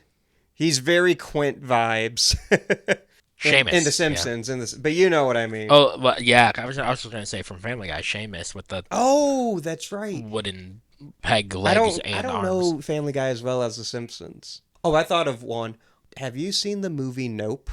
I Yeah. have, yes. I don't know if you. I have. Okay. The second half is Jaws. Very much, yeah. Jean Jacket is Bruce the Shark. Yeah, you're so right. Michael Wincott's character, the cinematographer, he's Quint. Oh, Otis is Brody. Mm-hmm. Angel's Hooper. Yeah. Mm-hmm. I guess Emerald's also like Emerald and OJ are Brody. Mm-hmm. That's But- so funny. But yeah, it's essentially land jaws. Mm-hmm. The part that I always think about is before the film shoot in Nope, before they attempt to capture the alien on footage, there's like this little direct kind of nod to Jaws, because Quint's always singing a sea shanty. Because Quint's always singing a sea shanty of some sort. And then Michael Wincott, they're all having this moment, and Michael Wincott goes and starts singing The Purple People Eater. And it's very Jaws coded, but kind of a parody. It's not a parody, Yeah. but kind of like a subversion of the Jaws trope. Right. Yeah. That's a good reference. Yeah, I'm sure there's like a million more. I mean, like Jaws references exist everywhere. I think there's one in the movie Clerks, but I haven't seen it. I haven't seen Clerks in forever, but I bet you there is. There's a lot of characters I think that are inspired by Brody. Mm-hmm. And we've already named a couple. Yeah. But like, I think Kyle Chandler's character in Super 8 is very Chief Brody vibes. Yeah. And these are just ones I'm coming up with off the top of my head. Mm-hmm. Oh, and Godzilla 2014, the main characters, their name's Brody. Oh, really? Yeah. That's so funny. I didn't know that. So, and the director of that movie is now directing a Jurassic Park movie. Full circle, man. Full circle. It's crazy. So, shall we go into our superlatives? Of course. How would they say it in Jaws? I don't know. I'm trying to say it the way the mayor says you in July. Superlatives. Superlatives. I don't know. He's funny. Show me the superlatives. I'm tired and I I want to wanna go go to to bed. Anneliese, who would you save? I mean, this is kind of an obvious answer, but I would save Quint. Really? Yeah. Why? What do you mean, why? He's grumpy. He also is like... That's a rough death for being grumpy. I'm gonna be honest. Also, like, I'm sorry, he survived the SS Indianapolis, and that was a fucked up story. Like, I feel like he's done enough. Well, he's already been saved once. Oh my god. I just think like that's fair. he does the brunt of the work on this excursion, if we're being honest. with Yeah. ourselves. Like And he goes brutally. right. I'm So- just surprised you didn't say the boy.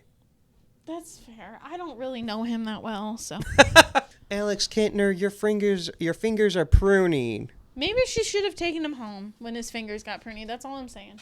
Oh, so we're blaming the mother now? Yeah.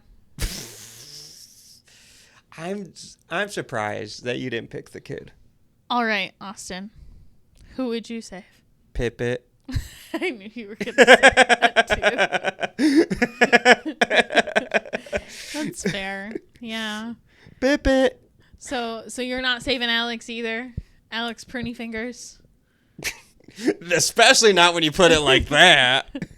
You would rather save a dog than a child. Yeah. Okay. I'm just so we're clear. I'm not the crazy one here. If I had to pick a human, I would save Ben Gardner. Okay. Because I'd be like, hello. It'd be like, hello back. young sir? If I had to save a human, I would save Chrissy. This is not her fault. Is Quint not human? No. He's an eldritch being, and we all know it.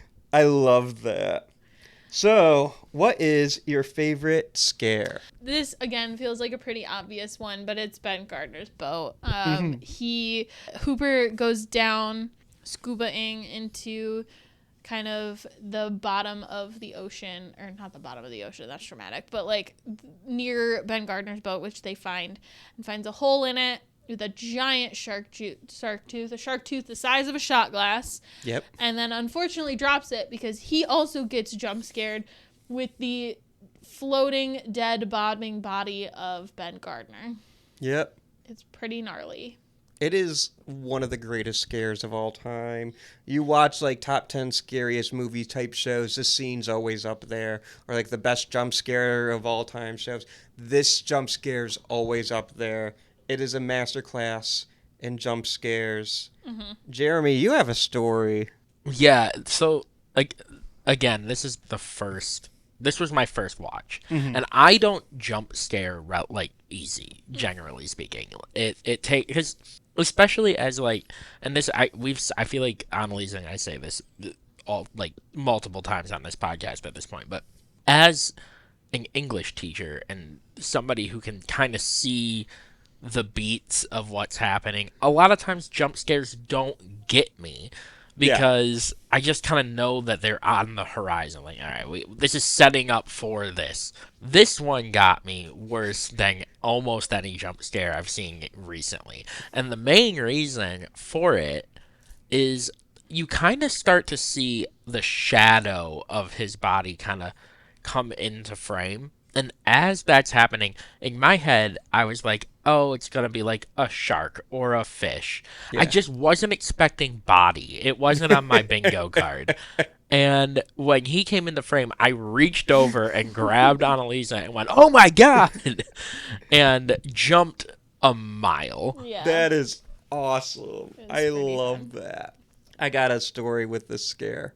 When I was 11 or 12, I was watching Jaws with my grandpa, and I had forgotten about this scene. Even though I've watched this movie countless times since I was 5, I'd forgotten this particular scene because a lot of the times I've watched Jaws growing up, it was on TV, and when you watch a movie on TV, you don't ever start from the beginning. No. Most of the times I've seen Jaws begin when Quint, Hooper, and Brody are on the boat. So I have seen the second half of Jaws way more times than I've seen the first half. But I guess I didn't remember the scene when I had seen it, when I was watching it with my grandpa at this particular moment, because my grandpa fooled me. He fooled me good. And maybe I remembered the scene, but I didn't remember where. I was 11 or 12. But he goes, Austin, I was tensing up, and he goes, Austin, this scene's funny. I'm like, oh, okay, why? He goes, just keep watching. A little fish flies in his face. I say, oh, okay. And then this fucking head pops up. I'm like, Grandpa, that ain't a fish. And he laughed his ass off. It's so funny. And I've never forgot that scene again. He got me good. So when I think of this scene, I think of that moment. So what is your favorite scare? Is your favorite scare also that, or do you have a different one? I have a different one, because this isn't a jump scare per se. Right. Scare can mean a lot of different things. This is what I think is the most disturbing part of the movie. I'm ready. It is Quint's death. Yeah.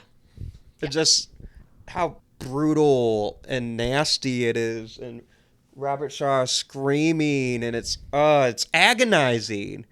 I also think it's kind of a testament to what we were talking about earlier, where kind of the thesis of this movie is that you never think it's going to happen to you. Yeah. And I feel like with Quint has gone through this really terrible experience on the SS Indianapolis, where he describes that they had this super secret mission, so nobody was even looking for them for a week. And 1,000 men were trapped in the water wearing life vests, and sharks would just come pick them off one by one. And so I think that, he then reversed, when he got home, when he was done, he became this shark hunter. And so in my mind, it's kind of showing this idea that he probably never thought that he'd get got. You know what I mean? Because Right. he was like, I survived this already. I know I've this killed couldn't plenty happen of sharks to me. since. And it did. Right. And it's just like a really tragic moment because you are rooting for him to make it out and he doesn't. And Robert Shaw just sells it. And there's actually really intense, bombastic music that John Williams wrote for this part. And Spielberg and Williams were like, yeah, there shouldn't be any music here. And I knew that part too. I did know that. And that was really smart of them to be like, yeah, let's take the music out. Because the music has been carrying the film this whole time, but this is where, like, nah. Yeah. And the lack of music makes it even more brutal. But yeah, that's my favorite. So I would like to ask you this question first. Okay. Tony Todd Award for movie MVP. So this is a movie that's firing on all cylinders. You can give it to so many different people. I'm going to ban someone from this. Neither of us can pick John Williams, because that is the easy, obvious answer that everyone says. I wasn't going to pick John Williams. You might have. I wasn't. You could have. Not anymore. You can't now. But you would agree with me that most people would say that. Of course. Yeah, no. I'm making a joke, but yeah, no. That makes sense. That's fair. I'm going to say two. One on the crew, one on the cast. Okay. The crew, I'm going to give it to Verna Fields, the editor. Edited. Yeah. Yeah. Okay. She saved this movie. Yeah, she did. I believe she won an Oscar I believe you're for correct. this. Yeah. And this is one of the best. This is a masterclass in editing. Just the scene before Alex Kintner gets got, the way they convey the chaos, and yes, it's Spielberg's directing too, but the way Verna Fields edits all these montage scenes and the chaos there. Yes. And you can feel you are in Brody's shoes as he's on the lookout for maybe not a shark, but just on the lookout, and he's tense. When he finally relaxes, that's when the shark appears. I also want to say this feels like it's a masterclass and you can never have enough B-roll. Yeah. Because this is like, she needed a lot of shots of a lot of different things to make this work, because in all of the action scenes, even the ones on the boat, she needed a lot of different angles to really highlight the chaos and the terror that they were going through. So Yeah. Something just about the editing before we move on, because I thought this was one of the best shots of a movie I've ever seen, is when they're all out. Like the three guys are all out on the shit. Like they are all doing their part to try to shoot a barrel into the shark, like all this stuff. And as this is happening, the camera angle switches, and you're now in the inside of the boat looking out, and you're still watching the water pour in. And so they're fighting off this shark, and there's this moment where you also see the water pouring in, and as an audience member, you're like, oh yeah, that's also happening. Like, that's another thing they're fighting against here. yeah, she did a really good job of like reminding you and I don't, again, like I'm not a huge, like I don't know about the technical side of like filming and editing and such, but whoever made that decision did a really good job of kind of reminding you at inopportune moments that they were also dealing with the boat actively like sinking and not working. And the scene where Quint notices like he has a fishing line up, and Brody's practicing the knots, and there's the line starts to go out like tick tick tick tick tick tick, just, and then it just everything kind of slows down, and he's watching, and then he's slowly getting ready. And it's John Williams is helping out a lot with the music, but this is Verna Fields just and like kind of going masterclass in rhythm and editing between the three of them, where he's getting ready and then Martin Brody's like tying the knot. Yeah, and Hooper's driving. I think he's doing something. He's like up sitting on the top of the boat. He's not. Only Quint knows what's happening. Yeah. And then Brody breaks attention when he gets a knot. Hey! And then that's when the that was a noise. The line. The line goes through. Masterclass. And then I said I had a award winner for cast. It's Robert Shaw. Okay. Yeah. It's Robert Shaw. one of the best performances in any movie. So phenomenal. In my humble opinion. Who is your Tony Todd Award winner for movie MVP? So the reason I wanted you to go first is because I wanted you to have dibs on Robert Shaw. He would have been mine, but since you took him, I will shout out Chief Brody himself, Roy Schneider. Oh, I think Schneider's so he's good. just. I think Brody's my favorite character. Yeah, I think his acting is so good because you can tell he's just trying to do right by everybody. Yes. And nobody's fucking listening to him. Right. And I think he does a really good job at like portraying the gentleness of the character with like the frustration he's feeling. Yeah. Oh yeah. And then what's his name? The actor who plays Mayor Vaughn. Murray Abraham, maybe? It's Murray something. Yeah. I'm blinking. But his name is I think he's in the Amityville Horror too. Murray Hamilton. I said Murray Abraham. Murray Hamilton, yes. Murray Hamilton. He is so good as a mayor because he's slimy, but he's not greedy. Oh, yeah. He's phenomenal. He's looking out for his people, but he is the problem. Mm-hmm. He's been in so many things. He's looking out for his people, but in the wrong way. Yeah. He's looking out for his people, but he's prioritizing dollar signs over lives. Mm-hmm. But he plays it so well. And the scene we were talking about earlier, my kids were on that beach too, Martin. Yeah. He sells it. Mm-hmm. So I have a question for you. Yes. Is this score Jaws? Yay! Yay! We did it! I was so tempted to be like, a what? Yeah. But I didn't want to rob you of your moment. So let's talk score for a minute, and then I have a fun fact, and actually Jeremy has thoughts on the score. So he's excited to share them. Are you just gonna do this? The score is so much more than that. Well, that's the thing. Jeremy, why don't you share your... Yeah, so I think as somebody who had never seen this movie up until yesterday, I also am a human being who lives in society. So not just a human being who lives in society, a human being who lives in society surrounded by 5 fucking lakes. Yeah. So water's a big part of our lives. Right. And so like the classic, like the music you hear in your head when you think of Jaws is obviously and like I think up until this point, we all know Annaliese's feelings about John Williams, but I don't have a lot of, like, I'm not a musician the way that you guys are. So when I'm listening to the score of any movie, I'm listening through the lens of just like your average movie viewer. We've compared every single movie that we've seen that you guys have seen. I've watched like 3 movies that we've seen though to the Jaws score. Yeah.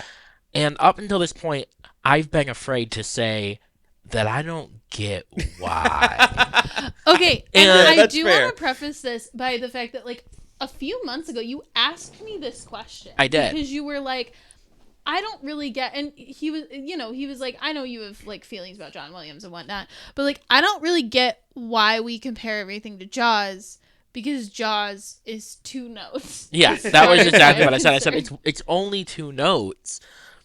I understand they're 2 iconic notes, but is that it?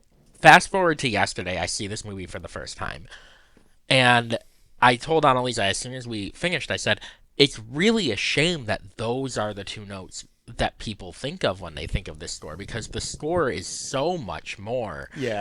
It builds the tension in a way that makes you, I mean, like, I'm on the edge of my seat for a movie that, like, going into it, full transparency, in the year 2025, I was like, how well is a movie that is 50 years old gonna hold up? How scared, how anticipatory can I really feel while watching this movie?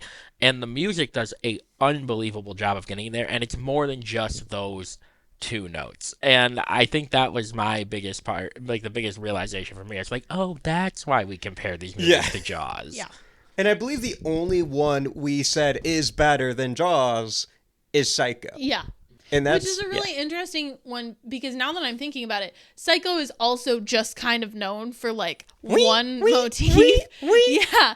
But when it's that so one's much, so much more. Right. And so, yeah, I think I understand why the iconic part is what it is. This score is fucking phenomenal. I mean, like, it really is just so good. It has everything you could want. And that's the thing that I think, and like, I think that's why it fits so well in with this month. It fits so well in with, like, this is a summer horror movie, because the way he balances the tension building music with also just like you were talking about earlier, this happy, jolly, like, sailors music, beach music. I love it so much. And then the discouragement. Yeah. And not even just the fear, because it's not always necessarily fear. It's the sadness of like, oh, but we fucking had him, dude. You know, like, you feel it in the music. And that's like what I think powerful scores do, is they make it so that you feel the whole human spectrum of emotions that's in a movie. You feel not just the fear, not the just high the highs and the low lows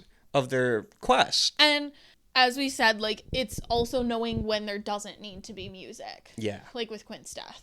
Because John Williams wrote some pretty intense but it's like a little too much. Yeah. You had a fun fact. So I have a fun fact. And you may already know about this, but I'm going to tell our people, and then I'm going to connect it to something that's happening currently. So Steven Spielberg plays the clarinet for fun. And in this movie, there is a scene where a marching band is going down the street. And it's very hard, if you've never played an instrument at a high level, it is very hard to get professional musicians to play poorly.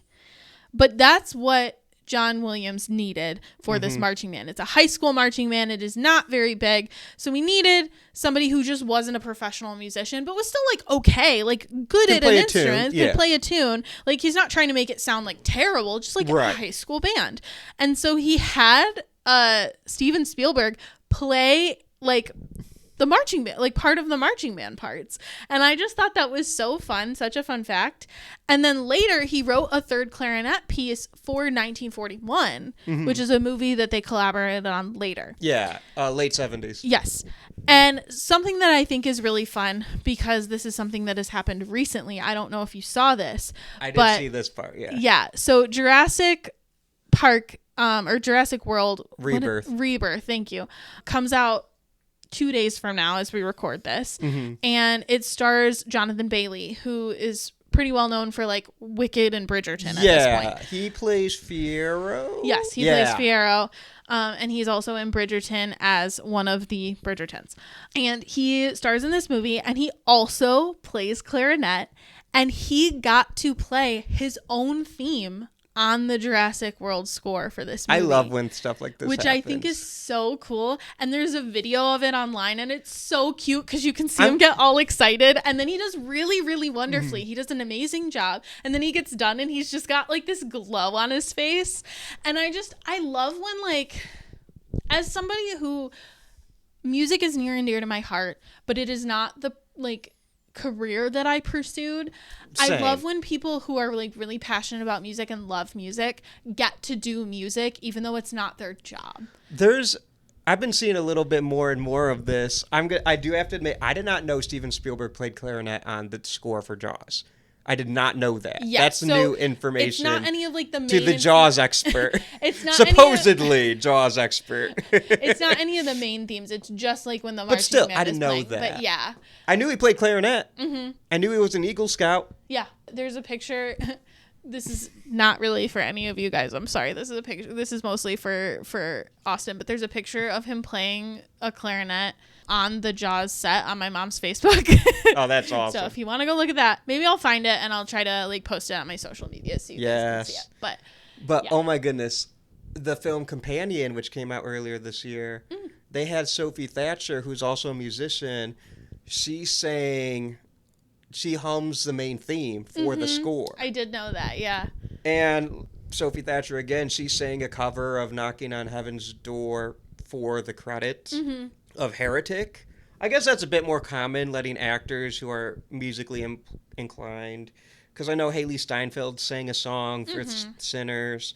Well, they all sang songs for Sinners. Yeah. That's a different kind of movie. Patrick Wilson sang a song with Ghost. for the new Insidious movie, which he starred and directed in. I did know that. But playing an instrument, I feel like, is a lot more rare. And it's especially rare when it's not like I don't know how to say it, like a band instrument, but that it is a band, like a rock band instrument. Like it's not a guitar. Like a lot of times you'll see like Robert Rodriguez is always playing guitar. Yeah. There's a really great picture of him with Baby Yoda, and he's jamming on a guitar. Or like piano. Sometimes that happens as well. But like when it is specifically an instrumental, like a marching band, or a symphonic band. Yeah. I just think that's really cool, and I think it's kind of a cool connection to see, like Spielberg. Like it's a Spielberg connection, right? It's Jurassic World. It's Jaws. Who I hear Spielberg is involved with the new Jurassic World. I do he's know that producing it. He helped develop the story, so he's involved. I think it's awesome. Yeah, I do too. I remember a few years back when people still liked Game of Thrones, the showrunners of that show, they played guitar, and they had a jam session with like Scott Ian from Anthrax and Tom Morello from Rage Against the Machine, and I think Brad Paisley, which is an iconic group of guitar players. That is a crazy, and it's so funny because it's like very insane. They also that's a show that's like got a lot of collaborations with musicians because they also had that Ed Sheeran cameo. Where That's he sang right. I on forgot about that. But I think that's really cool. Yeah. I just thought that was a fun fact, and I've been waiting to share that for like 3 weeks, so I'm really excited I got to. I got to tell Josie to let me play trumpet or guitar on one of our scores. On your next project, for sure. I love this score. Me too. Do I think this is Jaws? Yes. I also think this is Jaws. It's such a good score. Do you think it's Jaws, Jeremy? Again, I want to be clear. I'm not the musician in the room. But I do think this is Jaws. Yeah. On a scale from 1 to Jaws, I would rate this Jaws. I couldn't have put it better myself. I could talk for hours about this music. I just want to say one quick little thing. Please. I love so much about this score. I really do. But I was listening to the score earlier today at the day job. And the beginning, the first victim, when the shark attacks Chrissy, that music is so violent and so visceral. And I'm listening to the new 50th anniversary remaster, so it's a bit more clear. And oh my God, when Chrissy gets yoinked for the first time and the trombones go, oh yeah. And then the strings right after, it's so scary. It's like terrifying. That first yank, it's like, because it's violent. Like she's not just getting like, not to be like really violent, but she's not just getting pulled under. Right. She's being like chomped on and pulled under. And it's like, the music does such a good job of like showing it without showing it. That scene in particular, when she does go down, like one of the best things I saw in the movie was, you see her, she's kind of, her like chest, just above chest, and head are above water, and she kind of she doesn't go under, she just dips, and you see this look of just confusion on her face as that music starts to ramp up, and then it's just crazy. Yeah. This movie's so iconic that we didn't even talk about this beginning scene. I know. Until the superlatives. Crazy. But yeah, I needed to talk about that one part. And for the John Williams haters who always want to say that his scores take from other things, I am sick and tired of people comparing this to New World Symphony. Just because it has 2 notes. If you want to be a hater, all this is Rite of Spring. If you're going to be a hater, do it right. That's fair. By the way, that's not directed at you. You've always been, this is just Rite of Spring. No, this the is direct eye contact in this room during that. But you know what I mean when people are like, absolutely. There's New World Symphony. No, what the fuck it ain't. It's Rite of Spring, and it's only a fraction of this score is Rite of Spring. Anyway, I agree. I've always said that. I've never said it was New World. Anyway. No, but you know the people I'm talking about. Oh, I know the people you're talking about. about. That's why I was making Let's eye name contact. them. I'm just kidding. I know you're like, I know you know what I'm saying. Oh, yeah. I know exactly what you're saying. But yeah, if you're going to be a hater, do it right. That's why Lisa's the the shining example. I'm a really good hater, you guys. Top notch. Top tier. Thank you. So, a fine addition to your collection. Do you own it? How many times over do you own it? Why are you laughing? Because it would be crazy if you got to this question and Austin just goes, "I've never owned this movie." So I've only ever seen this on TV. No, that's a lie. I was like, I don't believe you. We have this on VHS. We have this on DVD. The 20th anniversary, I believe, on DVD. We have this on Blu-ray Steelbook, if I'm thinking correctly, and we have this on a 4K Steelbook as well.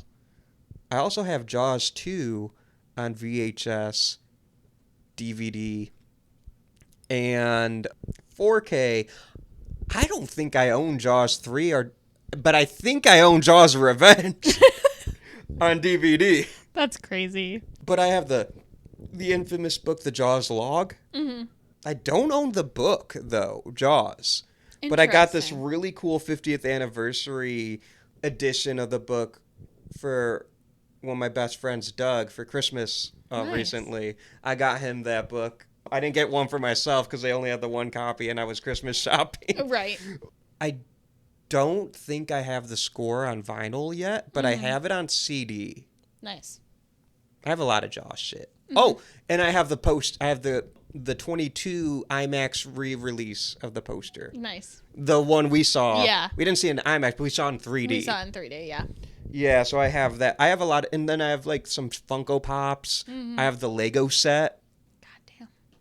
You got a lot of Jaws shit. I got a lot of Jaws shit. Couple shirts. Yeah.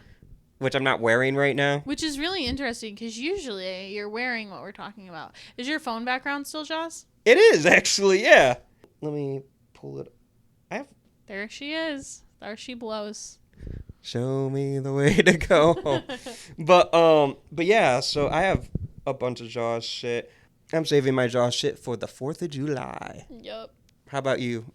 Is this a fine addition to your collection? So most of the time when we get to this section and I say I want to own it, it's more of like I would like to have a movie collection at someday when I have the room for more physical media. Yeah. This one though, I was thinking about this yesterday and I was like, this might be one I go out and just buy. Like, do it now.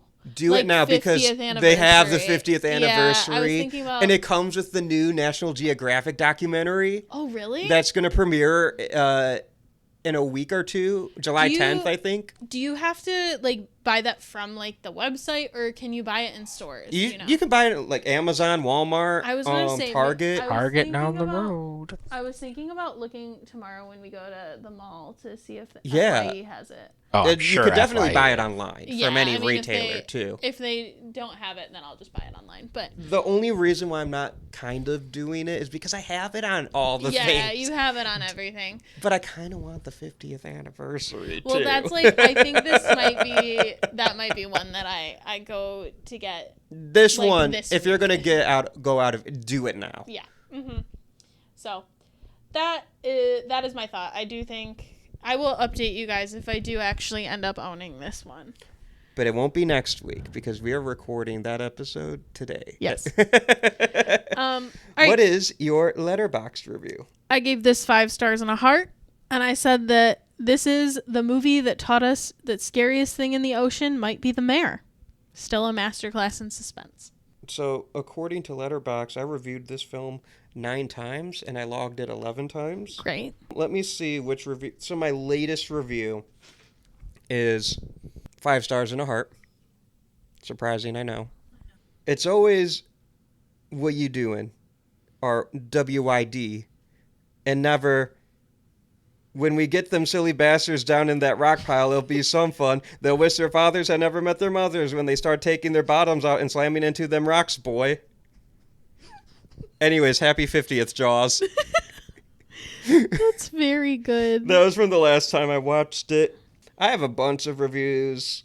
On February 26, 2022, my review was The Head Scare Made My Dog Jump. Oh, So no. Augie, I'm sorry, baby boy. Poor Augie. Augie. And then 2 more. July 4th, 2023, I said the most American movie there is. Yeah, real. And July 4th, 2024, I said the reason for the season. Which, that might be one of my favorite reviews I've ever done. That is good. I might reuse that because I watch this movie every July 4th. Mm-hmm. So I might reuse. Now I won't reuse it this year because I did it last year, but like in a couple years I might reuse it when I'm on like my 30th log at Jaws. Yeah. Are there any Supernatural alumni? Not for this one. I think they're a little too far apart. Yeah, that makes sense. Yeah. Because like, not to be like morbid, but I think a lot of them passed away before Supernatural premiered. Yeah, that's just. I mean, Supernatural premiered in 2000. Or at least retired. That's Yeah. a lot less morbid. Well, Supernatural premiered in 2005, so that was 40 years later. Like, Yeah. or 30 years later. Wait, yeah, 30. Robert Shaw passed really young. Yes, we were talking about that yesterday. Yeah, only like 2 years after the release of his film. Yeah. And then Roy Scheider passed in 2008, so I don't think he was acting. Richard Dreyfuss is still alive, but he's not going to do Supernatural. No, probably not. So, and then like a lot of the cast members, like I said earlier, were just people who lived, just local people. Yeah. So. All right, Austin, we have our special edition Summerween superlative. On a scale from 1 to 10, how hot is this cast? It's 10. This is also my 10 cast. 10 out of 10. Richard Dreyfuss, man. Oh, really? Yeah. That's your guy? Yeah, that's my guy. Is it when he crushes the paper cup? A little. I love it. Yeah, it's I was also when thinking of he's Brody. just like really yelling about sharks. It's Brody. It's also Ellen. Ellen is She's hot. a babe. Yo. When she goes up to him and he's like, you want to get drunk and fool around? Yeah. I'm like, yes, please. All right, Jeremy, we need you to weigh in. Whoa. I'm so sorry. We got to give our flowers to Robert Shaw. Of as course Quint. we do. When he pulls out his fake tooth and goes bum bum bum. I don't know that I agree, but I'm proud of you for I mean, if I'm that speaking your drunk, truth. If we get drunk enough to where we're drinking to each other's legs, It's fair. he could seduce me. So my ranking. So I'm not gonna lie, guys. I'm not on the same page with you guys here, but it's still a high ranking. Okay, so last week I gave I Know What You Did Last Summer a 9.5, Yeah. and I said room for improvement. Yeah.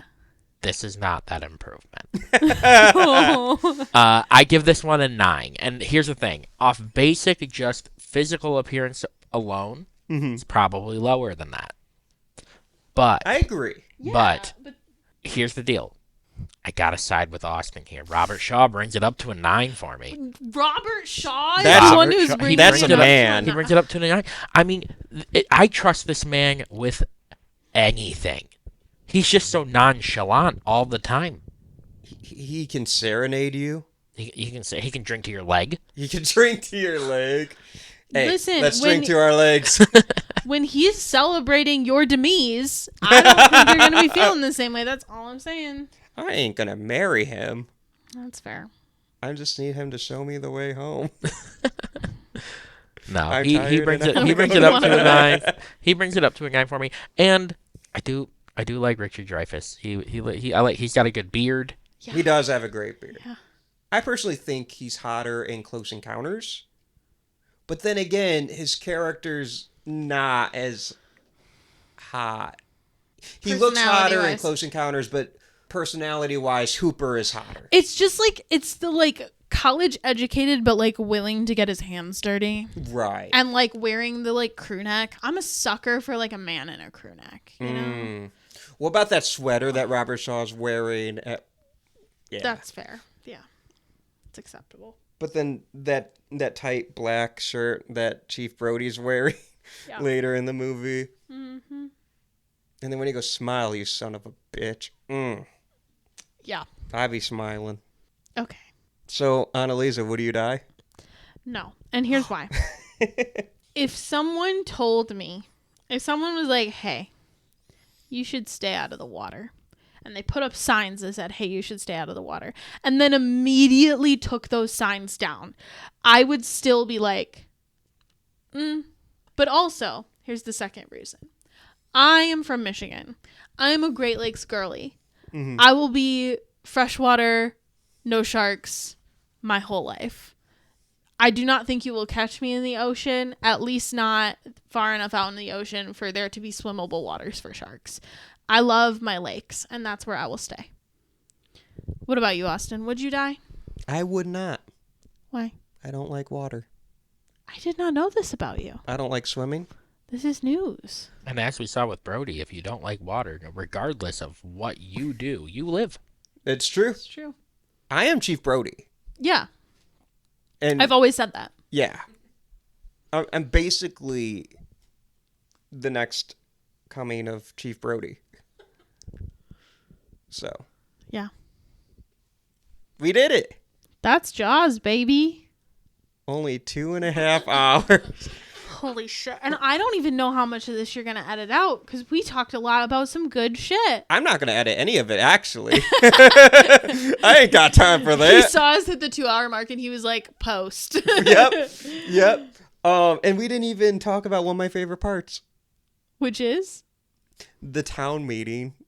So we talked at length about all the little quotes that just get said, you know. Yeah. A what? That's some bad hat, Harry. Just stuff like that. You want to drink to my leg? I'll drink to your leg. Like, just. Yeah. One of my favorite lines is during the town meeting where they're pressuring Brody, are you going to close the beaches? And Chief Brody says yes, and everyone just starts complaining and blah, blah, blah. Mm-hmm. And Mayor Vaughn says, only 24 hours. Chief Brody quickly goes, I didn't agree to that. Yeah. If you listen closely, you can hear one of the townspeople yell, 24 hours is like 3 weeks. Yeah, no. Yeah, I remember that. My favorite is the lady who's sitting in the front, and I don't remember what one of the board members says something fucking stupid, and she goes, I just don't find that funny at all. Oh yeah. It's like, is that $3,000 come in cash or check? And then one lady's like, I don't find that funny. I didn't find that funny at all. Yeah. I love that. I love that so much. And then one Hooper line reading that we didn't get to. When he's doing the autopsy of what's left of Chrissy. Mm-hmm.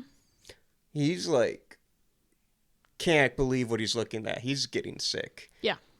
And then he sees like the small town corruption going on. Mm-hmm. And he gets pissed. He goes, this was no boat propelling accident. This wasn't a coral reef, and it wasn't Jack the Ripper. Yeah. It was a shark. That was a good line. It was an excellent line. I think we should end this episode. I think so too. Smile, you son of a... So Austin, where can the people find you on social media? You can find me at Austin M. Torres on all the social medias. Follow me on Letterboxd if you want to see my 10 reviews of Jaws. Or the reviews of like all of the How to Train Your Dragon movies you've done recently. Oh yeah, I did the whole, you notice I did the whole watch. I love those movies. Me too. Where can the people find you on the social medias? At Whimsawillow, that's WHIMSI Willow. Also follow me on Letterboxd. Yeah, you can hear my hot takes about certain rom-coms. Ooh. You can find the Would You Die social medias at Would You Die Show. We're mostly active on Instagram. Follow us on Patreon. We've been rocking and rolling with that. $3 a month. We'll have a fun summer episode soon. I'm really excited for. Yeah, me too.